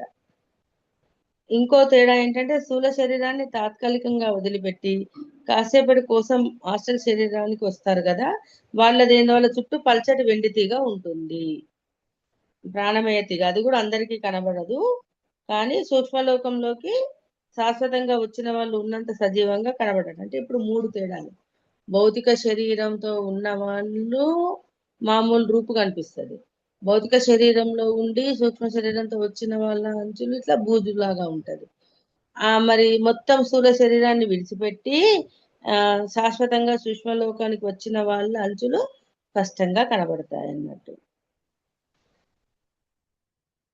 అంటే ఈ తీగ కూడా అందరికీ కనబడదు అని చెప్తున్నాడు. ఇంకప్పుడు గమనిస్తాడు అన్నట్టు. అంటే ఇందాక ఇప్పుడు తను ఫ్రెండ్ అనుకొని అతన్ని పలకరించిన అతన్ని, ఆ రాయి చాప్మాన్ని, మళ్ళీ తనను, ముగ్గురిని గమనించుకుంటాడు అన్నట్టు. ఆ తన ఫ్రెండ్ అనుకున్నవాడు భౌతిక శరీరంతో ఉన్నాడు. ఇప్పుడు చార్లెస్ రాయి చాప్మాన్ ఏమో స్థూల శరీరాన్ని మొత్తంగా త్యజించి వచ్చారు, తానేమో భౌతిక శరీరాన్ని విడిచి వచ్చాడు. అప్పుడు తేడా ఏంటనేది గమనించు చాలా చూస్తాడు అన్నట్టు. అప్పుడు స్పష్టంగా కనిపిస్తుంది అన్నట్టు. అంటే హాస్టల్ శరీరానికి ఏంటంటే ఇప్పుడు భౌతిక శరీరంతో ఉండి నిద్రలో బయటకు వచ్చిన వాళ్ళకి ఏంటంటే మళ్ళీ అక్కడ ఉండాలి, ఇక్కడ ఉండాలి. కానీ ఇప్పుడు మొత్తం మరణం తర్వాత వచ్చిన వాళ్ళకి ఏంటి అంటే ద్విపాత్రాభినయం ఉండదు కదా, వాళ్ళ అంచులు అనేటివి స్పష్టంగా కనిపిస్తున్నాయి. ఇంకా వీళ్ళ డిన్నర్ కూడా అయిపోయిందట, బ్రాందీ సిప్ చేస్తూ కూర్చొని అక్కడ డ్యాన్స్ ప్రోగ్రామ్ జరుగుతుంటే చూస్తున్నారు. ఇంకా యుద్ధ వాతావరణం టెన్షన్ నుంచి మరి ఉమ్, ఇప్పుడు అక్కడ యుద్ధ వాతావరణం నడుస్తుంది కదా, వీళ్ళందరూ కూడా ఇక్కడికి వచ్చి ఇక్కడ డ్యాన్స్ ఎంజాయ్ చేయడము, డ్రింక్స్ చేయడము, వీటిలో ఉండడం అంటే వాళ్ళ గురించి ఆలోచిస్తున్నా. అంటే ఆ టెన్షన్ పడకుండా ఇక్కడికి వచ్చి కొంచెం హ్యాపీగా ఎంజాయ్ చేద్దామని చేస్తున్నారు కదా వాళ్ళు అని అనుకుంటున్నాడు అన్నట్టు.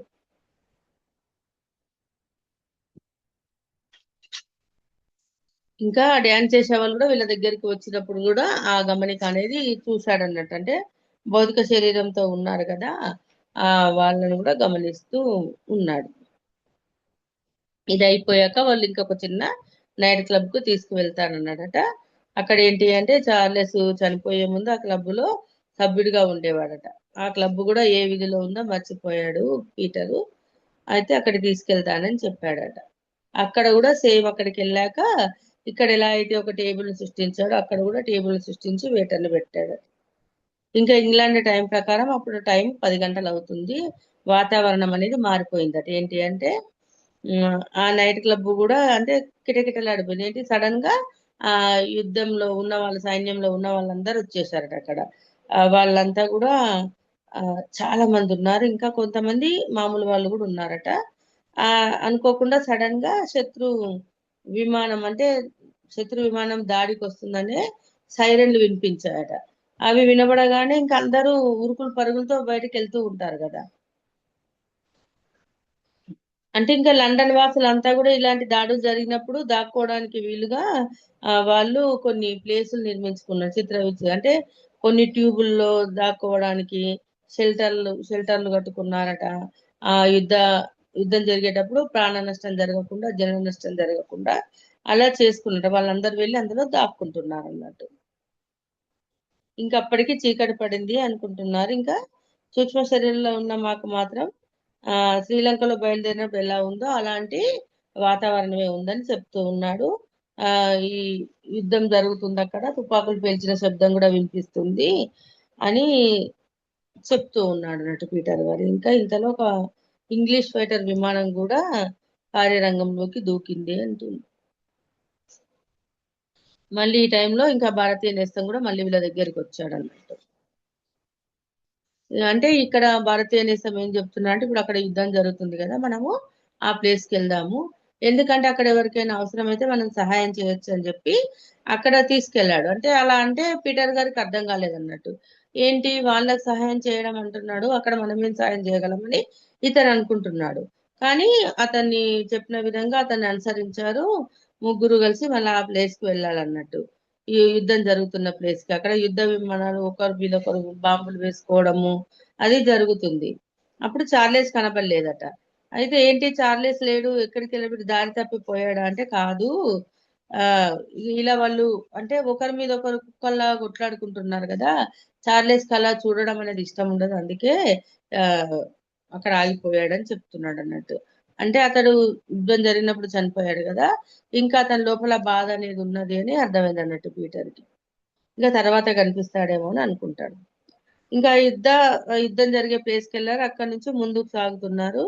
వీళ్ళకి బాంబులు, మిషన్ గన్ల చప్పులు వినబడుతున్నాయి. అంటే వీళ్ళు అసలు శరీరాలతో ఉన్నారు కాబట్టి వీళ్ళకి ఏం కాదు. అంటే ఒక యుద్ధ విమానం అక్కడ ఏం జరిగిందంటే ఇప్పుడు యుద్ధ విమానం నడిపే పైలట్ జీవితం ఎలా ఉంటుంది అనేది ప్రత్యక్షంగా చూశాడట. అంటే ఒక్కొక్కసారి ఏంటి అంటే ఈ యుద్ధం చేసేటప్పుడు కూడా పైలట్లు కూడా ఆ బాధ్యత రహితంగా ప్రవర్తిస్తారు. ఆ అంటే ఇప్పుడు కొంతమంది సరిగా నడపకపోవడము, మరి దాని మీద దృష్టిని కేంద్రీకరించకపోవడము, ఇంకా రకరకాల ఒత్తిళ్లు అంటే వాళ్ళు ఫోన్లు మాట్లాడుకుంటూ చేయడం కానీ ఇలాంటివన్నీ చేస్తూ ఉంటారు కదా. దాని ఫలితమే ఇప్పుడు వాళ్ళు కొంచెం ఏమరపాటుగా ఉన్నా సరే వాళ్ళు నాశనం అయిపోతారు. అంటే మరి ఆ యుద్ధం జరిగేటప్పుడు ఎంత కాన్సన్ట్రేషన్ ఉండాలి మరి. కొంచెం ఏమరపాటుగా ఉన్నా సరే ఆ పైలట్ వల్ల ఆ విమానం కూడా కూలిపోతుంది. అప్పుడు అర్థమైంది అన్నట్టు. అంటే వాళ్ళంతా ఇంకా అందుకే మిలిటరీలో ఉన్న వాళ్ళంతా ఏం చేస్తారు, కొంచెం సెలవులు రాగానే హాయిగా ఎంజాయ్ చేయడము, తినడము, తాగడము, వాళ్ళు ఏదనుకుంటే అది ఎంజాయ్ చేయడం అనేది చేస్తారు కదా. అంటే వాళ్ళ జీవితాల గురించి వాళ్ళు ఎప్పుడు పోతారో ఎప్పుడు ఉంటారో తెలియదు కాబట్టి వాళ్ళు ఆ రకంగా ఎంజాయ్ చేస్తారు కదా అని పీటర్ గారు అనుకుంటున్నాడు. అంటే అప్పుడు ఇక సర్వ విధాలా వాళ్ళు రిలాక్స్ అవ్వాలని కోరుకుంటారు అన్నట్టు. ఇంకా భారతీయ నేస్తం ఏం చేస్తుందంటే ఒక బాగా ఆ యుద్ధం చేస్తుంది. ఒక విమానము హోరాహోరీగా యుద్ధం చేస్తే ఆ విమానం వెంబడి పట్టాడట. అంటే ఎందుకంటే ఆ విమానం ఎటు వెళ్తే అటువైపు వెళ్తున్నాడు. ఎందుకంటే ఇంకొద్ది సేపట్లో దానికి ఏమన్నా అవుతుందేమో అన్న ఆలోచనతో అతను వెళ్తున్నట్టుగా అనిపించింది అంటున్నాడు. కొన్ని క్షణాల్లోనే మిషన్ గన్ నిప్పులకు అక్కడ వేరే ఎదురు విమానం నుంచి కాల్పులు జరిగాయి. కాల్పులు జరగడంతో ఆ విమానం నేలగూలిపోయింది. చాలా వేగంగా గింగులు తిరుగుతూ కిందికి పడిపోయిందట. అది గమనించాడు పీటర్ గారు. ఇంకా దాన్ని పంటి వెళ్లారు. దాని ఇంజన్ లోంచి మంటలు కూడా వస్తున్నాయి. అంటే ప్రత్యక్షంగా చూస్తున్నాడు. ఆ యుద్ధ విమానం పడిపోవడము, దానిలో ఉన్న ఇంజన్ మండిపోవడము ప్రత్యక్షంగా చూస్తున్నాడు అన్నట్టు. ఇంకా దానిలోని పైలట్ కూడా ఎగిరి మరి ఆ విమానం కూడా ముక్కలైపోయింది. బాంబు వెళ్ళినట్టు వెళ్తది కదా, ముక్కలైపోయింది. ఆ ముక్కల మధ్యలో పడిపోయాడు. అక్కడికి వెంటనే అంబులెన్సులు కూడా వచ్చాయట, కానీ ఆ పైలట్ ని రక్షించలేకపోయాడు. అయితే ఇప్పుడు ఇక్కడ ఏం చెప్తున్నాడు అంటే భారతీయ నేస్తము, మరి ఈ జ్ఞానం ఉన్న వాళ్ళు ఇక్కడ ఎలాంటి పనులు చేస్తారు, ఇతరులకు ఎలా సహాయం చేస్తారు అనేది ఇప్పుడు చూడు అని చెప్పి చెప్తున్నాడు అన్నట్టు. అంటే వీళ్ళిద్దరూ వచ్చి నేల మీద నిలబడ్డారట. ఆ పైలట్ శరీరం గుర్తుపట్టలేనంతగా కాలిపోయింది. అసలు అది మానవ శరీరం అంటే కూడా నమ్మలేనంతగా కాలిపోయింది. అసలు సిసలైన అతను సూక్ష్మ శరీరంలో ఆ శవం పక్కనే నేల మీద నిలబడి ఉన్నాడు. హడలిపోయి ఉన్నాడు. చాలా వ్యధపడుతున్నాడు. మరి సడన్ గా అలా జరిగేసరికి ఏంటి, సూక్ష్మ శరీరం భయపడుతుంది కదా. భౌతిక శరీరం ఇచ్చి బయటకు రాగానే ఏం చెప్పారు మనకి, ఆ ఎథరిక్ ట్రబుల్ అనేది గట్టిగా చుట్టేసుకుంటుంది అన్నట్టు. భయంతో వణికిపోతున్నాడు అక్కడ. అతన్ని పిలుస్తుంటే అతనికి అసలు శరీరం అతన్ని గమనించే స్థితిలో కూడా లేడు. ఆ జరిగిన సిచ్యుయేషన్ ని, ఆ సంఘటనను చూస్తూ ఉన్నాడు అన్నట్టు. ఇంకా అక్కడ ఇది కూడా గమనించారు వీళ్ళు. అంటే ఇప్పుడు రగ్గు లాంటి దళసరి పదార్థం ఎథరిక్ డబుల్ అనేది కూడా ఆ స్పష్టంగా చూడగలిగారు. అంటే ఆ అతను చనిపోయినప్పుడు, ఆ విమానం కూలిపోతున్నప్పుడు కరెక్ట్ సమయంలోనే వాళ్ళు అక్కడ ఉన్నారు కాబట్టి ఆ భౌతిక శరీరం నుంచి ఆ పదార్థం నుంచి ఒక రగ్గులాగా ఇతన్ని కప్పుకోవాలని చూస్తుంది. అదొక ఎలాస్టిక్ పదార్థం లాగా నాకు కనబడుతుంది. అది మొత్తంగా హాస్టల్ రూపాన్ని చుట్టేసింది. హాస్టల్ గా ఉన్న అతని రూపాన్ని చుట్టేసింది. అది ఒక దయ్యం లాగా కనబడుతుందని మాత్రం చెప్పగలను. అంటే మనం దయ్యం అంటే ఎలా ఊహించుకుంటాం అలా అలా కనిపిస్తుంది అంటున్నాడు. అది నేల మీద పడున్న స్థూల శరీరం నుంచి వచ్చింది. ఇనుము అయస్కాంతంతో ఆకర్షించబడినట్లు అది ఆ పక్కనే నిలబడి ఉన్న ఆకారం పట్ల ఆకర్షించబడింది. ఎలా అయితే మరి ఒక అయస్కాంతం ఇనుమును ఎలా ఆకర్షిస్తుంది, అదే విధంగా ఇతని శరీరాన్ని ఆకర్షించింది ఆ ఎథరిక్ డబుల్ అనేది. అది సూక్ష్మ శరీరాన్ని చుట్టుకునేసింది అన్నట్టు. అంటే ఈ ఎదురుకి స్థూల శరీరం ఎప్పుడైతే చనిపోతుందో దానికి కూడా మరణమే అది. ఆ వ్యక్తిలో ఉన్న భయాన్ని తొలగించాలని మా నేస్తం చాలా గట్టి ప్రయత్నం చేశాడు అప్పుడు. భయపడాల్సింది ఏమీ లేదు, అంతా సవ్యంగా జరుగుతుంది అని అతనికి చెప్తూ ఉన్నాడు. పాప మా కుర్రాడు కూడా చాలా చిన్న వయసేనట. ఇంకా భౌతిక స్థాయిలో తన చుట్టూ జరుగుతున్న వాటిని చూసి ఆశ్చర్యపోతున్నాడట. అంబులెన్స్ రావడము, ఆ యుద్ధ విమాన శకలాల్లో ఇంకా అక్కడక్కడ ఉన్న మంటలను ఆర్పేయడం, అంటే మరి ఎక్కడైనా ప్రమాదం జరిగిందంటే ఎంబడే స్పందిస్తుంది కదా ప్రభుత్వము. అంటే ఇవన్నీ జరిగిపోతున్నాయి అన్నట్టు. ఇంకా వాళ్ళు అక్కడ చనిపోయిన శరీరాన్ని గౌరవంగా లేవనెత్తడం, తీసుకుపోవడం అన్ని కూడా చూస్తూ ఉన్నాడు అన్నట్టు. ఇంకా చుట్టుపక్కల మళ్ళీ బాంబులు పడుతూ ఉంటే అతను భయపడుతున్నాడు, ఉలిక్కి పడుతూ ఉన్నాడు. ఇంకా తన స్థూల శరీరం వెంట వెళ్ళాలని ఉంది అతనికి. కానీ ఏంటి అంటే ఇంకా చనిపోయానని ఆ స్థూల శరీరాన్ని దాంతో పాటే పరిగెత్తాలని ప్రయత్నం చేస్తున్నాడు. అక్కడ మళ్ళీ ఇండియన్ నేస్తం ఆపేశాడు అన్నట్టు. ఇంకా అతనితో మృదువైన గొంతుతో మాట్లాడుతూ ఉన్నారంటే నీకు ఆ ఇక కష్టాలు లేవు అని చెప్పడానికి ప్రయత్నం చేస్తున్నాడు ఆ కుర్రాడికి అర్థమయ్యేలా. కానీ ఆ అతడు ఆ స్థితిలో లేడు. ఇంకా కొంతమంది ఏంటంటే హాస్టల్ ప్రపంచంలో శాశ్వతంగా ఉండే వాళ్ళు కూడా ఉన్నారు అన్నట్టు. వాళ్ళు ఏంటి అంటే వీళ్ళందరికీ ఈ భౌతికంగా ఇలాంటి ప్రమాదాల్లో చనిపోయిన వాళ్ళందరికీ సహాయం చేయడానికి రెడీగా ఉంటారన్నట్టు. వాళ్ళు కూడా వీళ్ళ దగ్గరికి వచ్చారట. ఏంటి మీకేమైనా సహాయం కావాలని అడిగితే, లేదు నేను ఈ కేసు విషయం చూసుకుంటానని ఇండియన్ నేస్తం చెప్తూ ఉన్నాడు అన్నట్టు. ఇతను మాట్లాడుతున్న ప్రతి మాట పీటర్ గారికి వినపడలేదు. అంటే కుర్రాన్ని గమనిస్తూ ఉన్నాడు. ఆ కుర్రాడి ముఖంలో కూడా ఆ ఫస్ట్ అస్సలు ఏమి అర్థం కాలేదు. మళ్ళీ మెల్లమెల్లగా మెల్లమెల్లగా స్లోగా తనని తాను డైజెస్ట్ చేసుకుంటున్నాడు అన్నట్టు. అంటే తను చనిపోయాను, ఆ శరీరం విడిచిపెట్టేశాను అనేది అర్థమవుతుంది అన్నట్టు. ఇంకప్పుడు అర్థం చేసుకుంటున్న కొద్దీ ఇప్పుడు ఇండియన్ నేషన్ చెప్తూ ఉన్నాడు, ఇలా ఉంటది ఇలా ఉంటది, ఇక్కడ హాస్టల్ శరీరము అనేది ఉంది, ఇలా దీంతో మనం ఇక్కడ ఉండొచ్చు, నివసించవచ్చు, ఇవన్నీ చెప్తున్న కొద్దీ మెల్లమెల్లగా అప్పుడు ఒక స్టేజ్కి వచ్చేస్తాడు అతను. అప్పుడు తన చుట్టూ ఉన్న ఎథరిక్ డబుల్ అనేది మెల్లమెల్లగా రాలిపోవడం మొదలు పెట్టింది అన్నట్టు. అంటే ఆ కుర్రాడికి ఇంకా మళ్ళీ అది కూడా చెప్తున్నాడు అన్నట్టు ఇండియన్ నేస్తం. ఏంటి అంటే, నువ్వు దాన్ని వదిలించుకోవాలి, అది సంకల్పం పెట్టుకో, అది ఆ ఎథరిక్ డబుల్ అనేది వదిలిపోవాలని నువ్వు సంకల్పం పెట్టుకుంటేనే పోతది, లేకుంటే నువ్వు అటు ముందు తలానికి కూడా నువ్వు వెళ్ళలేవు, నువ్వు ఇక్కడే ఆగిపోతావు అని చెప్పి చెప్తే, ఇంకా సరే అని చెప్పి అతడు అంగీకరించి తను సంకల్పం పెట్టుకుంటాడు. అది మొత్తం కింద పడిపోయి ఆవిరైపోతుంది అన్నట్టు, దుమ్ములో కలిసిపోయిందట. అంటే ఏమనుకుంటా అంటే చాలా తొందరగానే నశించింది అది అనేది అర్థమైంది అన్నట్టు పీటర్ గారికి. ఎప్పుడైతే ఇతను సంకల్పం పెట్టుకున్నాడో, అది వదిలించుకోవాలని సంకల్పం పెట్టుకోగానే అది వదిలిపోయింది అన్నట్టు. అది ఏ ఎథరిక్ పదార్థంతో తయారవుతుందో ఆ పదార్థం చాలా సున్నితమైంది, ఇది చాలా సున్నితమైందట. భౌతిక శరీరం సాంద్రతతో పోలిస్తే అది రాలిపోయాక అప్పుడు ఆ కుర్రాడిలో జీవం వచ్చినట్లయింది. నేల మీద చతికిలబడి రెండు చేతుల్లో తల పెట్టుకుని విపరీతంగా ఏడ్చాడు. మా నేస్తం అతన్ని అలా కాసేపు ఏడవనిచ్చాడు. ఎందుకంటే అతని సూక్ష్మ శరీరం లేదా యాతన శరీరం విపరీతమైన ఒత్తిడికి గురైంది. అటువంటి పరిస్థితుల్లో మామూలుగా వచ్చే ప్రతిచర్యలు, రియాక్షన్లు రావాల్సిందే. అంటే మరేంటి, సడన్ గా యుద్ధం చేస్తూ ఆ ఫీలింగ్ ఎలా ఉంటది, ఆ ఎదుటి వాళ్ళను మళ్ళీ ఎదుర్కోవాలి, అవి ఎదురుగా వచ్చే బాంబులను ఎదుర్కోవాలి, అలాంటి సిచ్యుయేషన్ లో ఉన్నాడు. సడన్ గా మరి చనిపోయాడు, ఎలా ఉంటది అతని ఫీలింగ్? అతను ఇక బాగా అంటే ఏడవని, ఆ రియాక్షన్స్ అన్ని బయటకు వెళ్ళిపోవాలని చెప్పి ఏ, ఇండియన్ లెసన్ చెప్తూ ఉన్నాడు అన్నట్టు. ఇంకా తర్వాత మెల్లమెల్లగా అతనికి అర్థమైంది అన్నట్టు. అంటే ఇక నేను చనిపోయాను, నేను ఇప్పుడు అంటే ఇప్పుడు ఉన్నంతసేపు ఫైటింగ్లు చేస్తూనే ఉన్నాడు, అది కూడా నరకమే కదా మరి. అంటే ఆ నరకం నుంచి బయటపడ్డాడని అప్పుడు గుర్తుకొచ్చింది అన్నట్టు. ఇంకప్పుడు ఇంకా నాతో రా అని చెప్పి ఈ విషయం గురించి మాట్లాడుకుందామని ఇండియన్ దేశం అతను చెయ్యి పట్టుకొని తీసుకొస్తున్నాడు, ఆ ప్రాంతం నుంచి బయటపడ్డారు అన్నట్టు.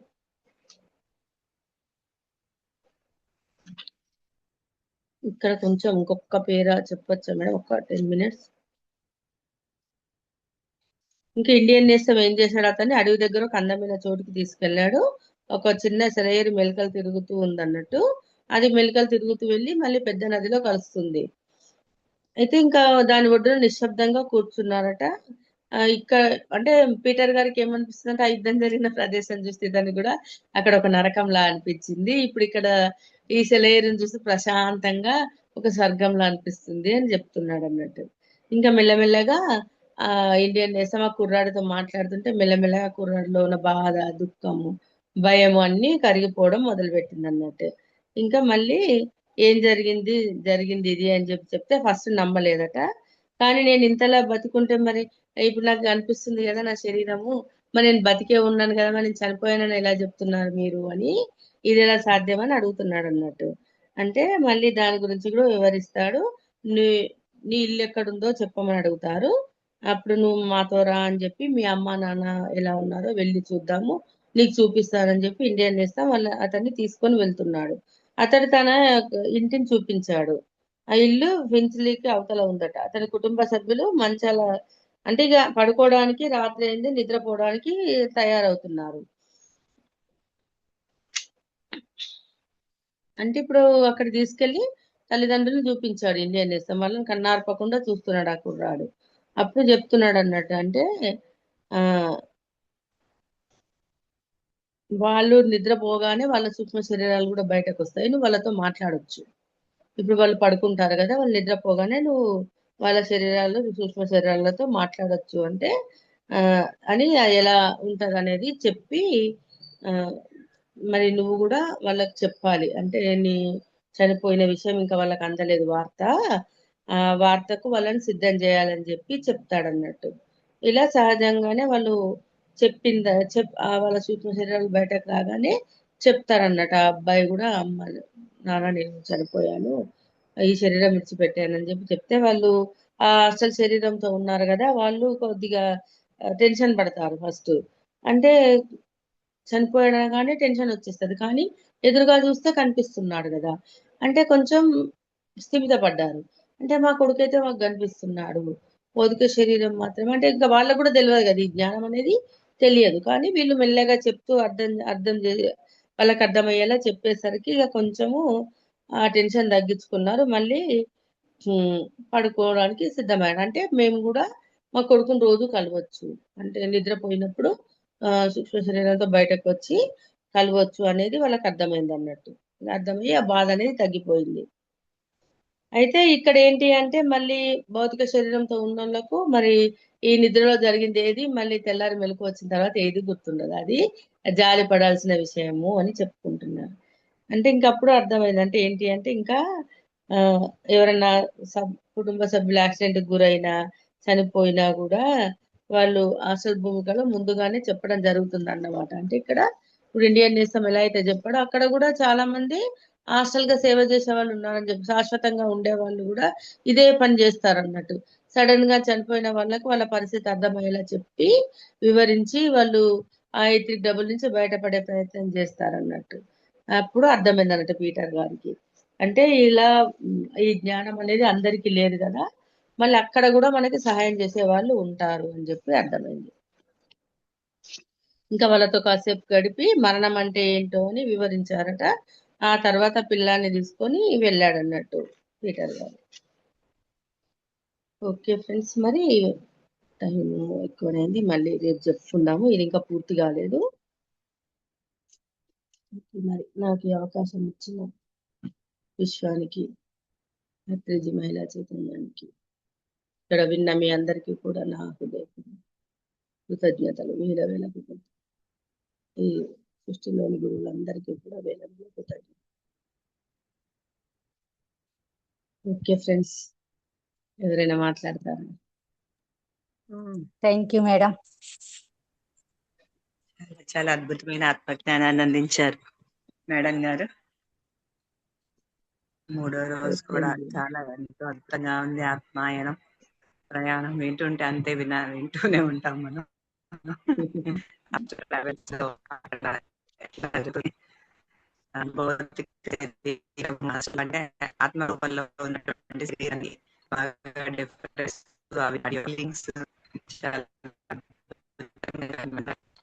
వాయిస్ క్లియర్ గా లేదు మేడం.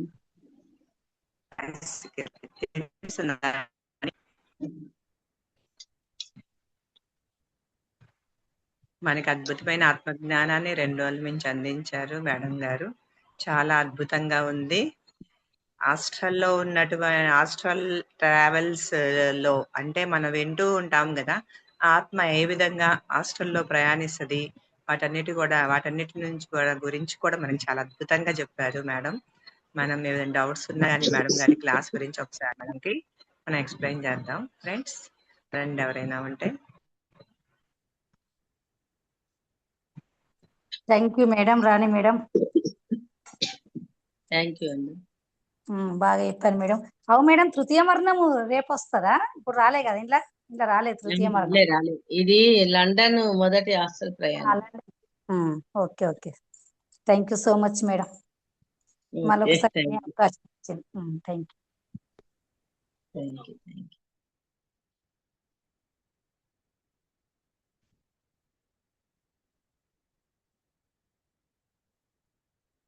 ఎవరైనా మాట్లాడతారా? నమస్తే మేడం. నమస్తే అండి. చాలా బాగా చెప్పినారు. లండన్ హాస్టల్ ప్రయాణం అంటే భౌతిక శరీరం నుంచి వచ్చినప్పుడు వెండి తీగ ఉంటుందండి. 3 రకాలు శరీరాలు అన్నారు. అంటే భౌతిక శరీరం నుంచి వచ్చినప్పుడు వెండి తీగ ఉంటది అని చెప్పారు కదా మేడం. అంటే సిల్వర్ కార్డ్ అనేది ఇప్పుడు ఎథరిక్ డబుల్ అంటారు దాన్ని, సిల్వర్ కార్డ్ అంటారు. అయితే అదేంటి అంటే ఇప్పుడు భౌతిక శరీరంతో ఉండి నిద్రలో అసలు శరీరం బయటకు వెళ్ళినా కూడా దానికి దీనికి జాయింట్ ఉంటది అన్నట్టు. అది మళ్ళీ ఎప్పుడైతే భౌతిక శరీరం గురించి ఆలోచన రాగానే ఆ సూక్ష్మ శరీరము సడన్ గా వచ్చేస్తది లోపలికి. అప్పుడు అది లోపలికి వెళ్ళిపోతుంది. కానీ నువ్వు ఎంత దూరం ప్రయాణించినా కూడా ఆ తీగ అనేది ఉంటూనే ఉంటది. ఈ శరీరానికి ఆ శరీరానికి కనెక్షన్ అనేది ఉంటది. చనిపోయినప్పుడు ఏం జరుగుతుందంటే భౌతిక శరీరం చనిపోగానే అది దానిలోంచి బయటకు వచ్చేస్తుంది. అంటే అది కూడా చనిపోవాలి. ఎథరిక్ డబుల్ అనేది కూడా చనిపోతుంది అన్నట్టు. కానీ అది ఏం చేస్తుంది, భయాన్ని బయటకు రాగానే భయంతో ఈ హాస్టల్ శరీరాన్ని కరుచుకుంటది అన్నట్టు, చుట్టేస్తుంది. అది వదిలించుకుంటేనే వీళ్ళు హాస్టల్ తలంలో ముందుకు వెళ్ళగలరు. లేదంటే భూమికి అటు కాకుండా మధ్యలో ఎలాడుతూ ఉంటారు అన్నట్టు. అవే ఎర్త్ బౌండ్ సోల్స్ అంటాం మనము. అవి ఎప్పుడైతే వదిలించుకుంటారో ముందుకు వెళ్ళగలరు. ఆ విషయము తెలియదు కదా. అందుకే అక్కడ కూడా హాస్టల్ సహాయకులు ఉంటారన్నట్టు, వాళ్ళకు వివరించడము, చెప్పుడెప్పుడు బుక్ లో ఎలాగైతే చెప్పారో అక్కడ కూడా వాళ్ళకు హెల్ప్ చేసే వాళ్ళు ఉంటారు. వాళ్ళ ద్వారా విషయం తెలుసుకొని సంకల్పం పెట్టుకుంటారు అన్నట్టు, ఇది వదిలిపోవాలి అని. అట్లా అది హాస్టల్ ట్రావెలింగ్ అన్నది పడుకున్నప్పుడే జరుగుతుంది మేడం, మెడిటేషన్ లో కూడా జరుగుతుంది కదా మేడం? మెడిటేషన్ లో అంటే అంత సాధ్యం కాదు అనుకుంటా. ఇక కొంత బాగా డీప్ గా వెళ్తే గిన అది అవుతుండొచ్చు. అంటే చాలా మంది ఋషులు, యోగులు, కొంతమంది ఇట్లా సిద్ధులు కూడా సంపాదించిన వాళ్ళు ఉంటారు కదా. ఇప్పుడు హనుమంతుడు ఉన్నాడు. హనుమంతుడు ఎప్పుడంటే అప్పుడు భౌతిక శరీరం మెలకువతో ఉన్నప్పుడు కూడా ఎగరగలడు. అంతే కదా మేడం, భౌతిక శరీరంతోనే ఎగరగలడు. అట్లా అలాంటి సిద్ధులు సంపాదించిన వాళ్ళకి సాధ్యం ఉంటుంది. మెడిటేషన్ లో కూడా కొంతమంది చెప్తూ ఉంటారు కదా ఎక్స్పీరియన్స్, ఇది చూసాము అది చూసాము అక్కడికి వెళ్ళామని చెప్పి. అదే ముందుగా చూసాము అంటారు కదండి అమ్మవారు. అదే అదే కొన్నిసార్లు విజయమిత్రంతో చూస్తారు, తాడైతో అట్లా. అది కూడా ఉండొచ్చు సాధ్యంగానే, ఇంకా మనం అది అనుభవంలోకి రాలేదు మెడిటేషన్ లో. Thank you. Thank you. జై గురుదేవ్ మేడం. జై హో పత్రి. జై గురుదేవ్. ఈ రోజు కొంచెం అట్లా కన్ఫ్యూషన్ గాను, ఎందుకంటే అది ఆ యుద్ధ రంగంలో ఉన్నది ఒకటంటే సిల్వర్ కార్డ్ నుంచి ఈ ఎర్తిక్ బాడీ మళ్ళా అంటి పెట్టుకున్నదని అక్కడ కొంచెం నాకు కన్ఫ్యూషన్ అయింది మేడం. చదివేటప్పుడు కూడా అది నేను అర్థం చేసుకోలేకపోయాను అనమాట, ఆ డీప్నెస్ ని. అంటే ఇప్పుడు చెప్పాను కదా మేడం అడిగినప్పుడు, అంటే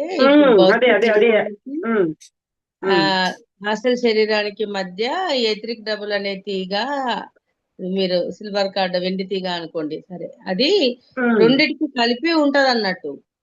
ఇప్పుడు హాస్టల్ శరీరంతో ఎంత దూరం అని, ఇప్పుడు పీటర్ గారు బతికే ఉన్నాడు కదా, బతికి ఉండి హాస్టల్ గా ప్రయాణం చేస్తున్నాడు.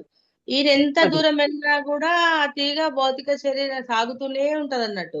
ఒక ఎలాస్టిక్ లాగా ఉంటదని చెప్పాడు కదా, సాగుతూనే ఉంటది ఎంత దూరం అన్నా ప్రయాణం చెయ్యి. ఎప్పుడైతే మళ్ళీ నువ్వు భౌతిక శరీరంలోకి వెళ్ళావు అనుకుంటావో అది కూడా దగ్గరికి లాగేస్తుంది, వచ్చేస్తుంది అన్నట్టు. చనిపోయినప్పుడు ఏం జరుగుతుందంటే భౌతిక శరీరం నుంచి బయట పడుతుంది, భౌతిక శరీరం అనమాట.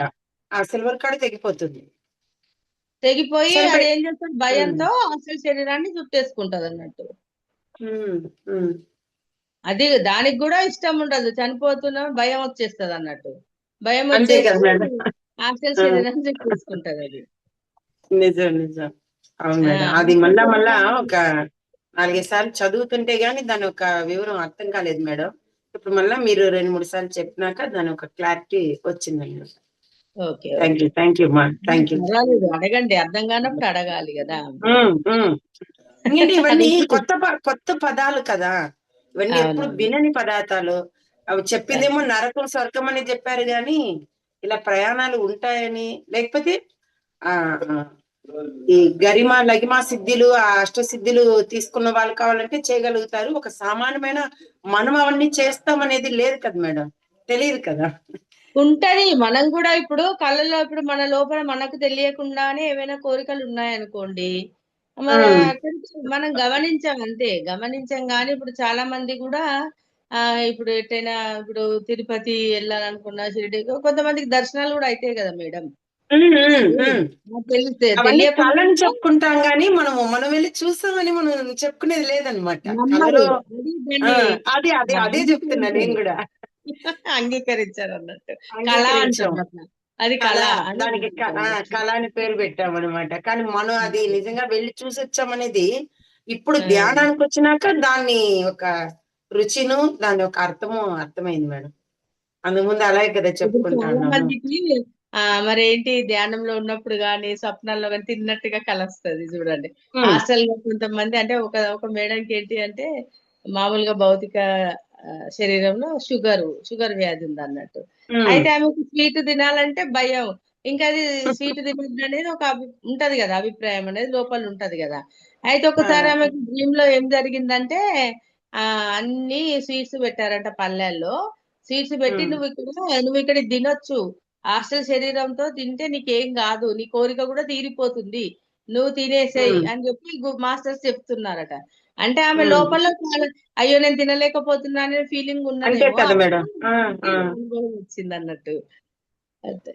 చిన్నప్పుడు ఇలా వచ్చేది మేడం. చిన్నప్పుడు కొన్ని విషయాలు మా ఫ్రెండ్స్ వాళ్ళు తినడం, వేసుకోవడం అలా చేస్తున్నప్పుడు ఇంటికి వచ్చి అడిగితే, వాళ్ళంత పెద్దోళ్ళం కాదు మనం, ఊరుకోండు, అది వాళ్ళకే అప్పుడు ఇలాంటి కళలు నేను కనేదాన్ని అనమాట. అవి ఓకే. వేసుకున్నట్టుగా, అవి తిన్నట్టుగా. కానీ అవన్నీ ఇప్పటికీ అర్థమవుతుంది అది ఏందో అని. థ్యాంక్ యూ మా, thank you, thank you so much. Thank you madam. జై గురుదేవ్, థ్యాంక్ యూ. జై హో Patriji. Thank you masters. Thank you. Thank you.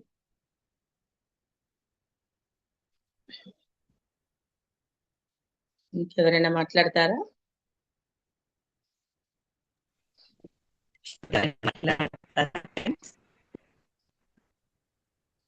Madam? చెప్పండి. సీతా మేడం ఏమన్నారు? చెప్పండి. కొద్దిగా వాయిస్ ఎందుకో డిస్టర్బెన్స్ వస్తుంది, అందుకే నాకు అర్థం కాలే.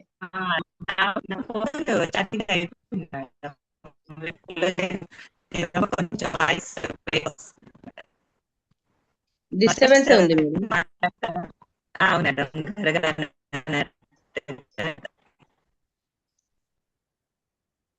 ఓకే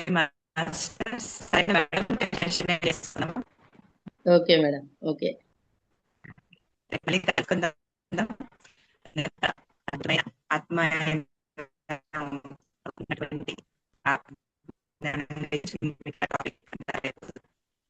మన దగ్గర టైం తెలిసింది.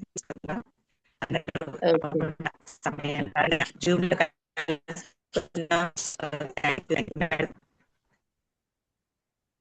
మేడం చాలా డిస్టర్బెన్స్ ఉంది, మరి అందరికి అలానే ఉందా? అవును మేడం, వాయిస్ ఆ, సరిగ్గా ఆ, వినిపించట్లేదు, కట్ల కింద వస్తుంది.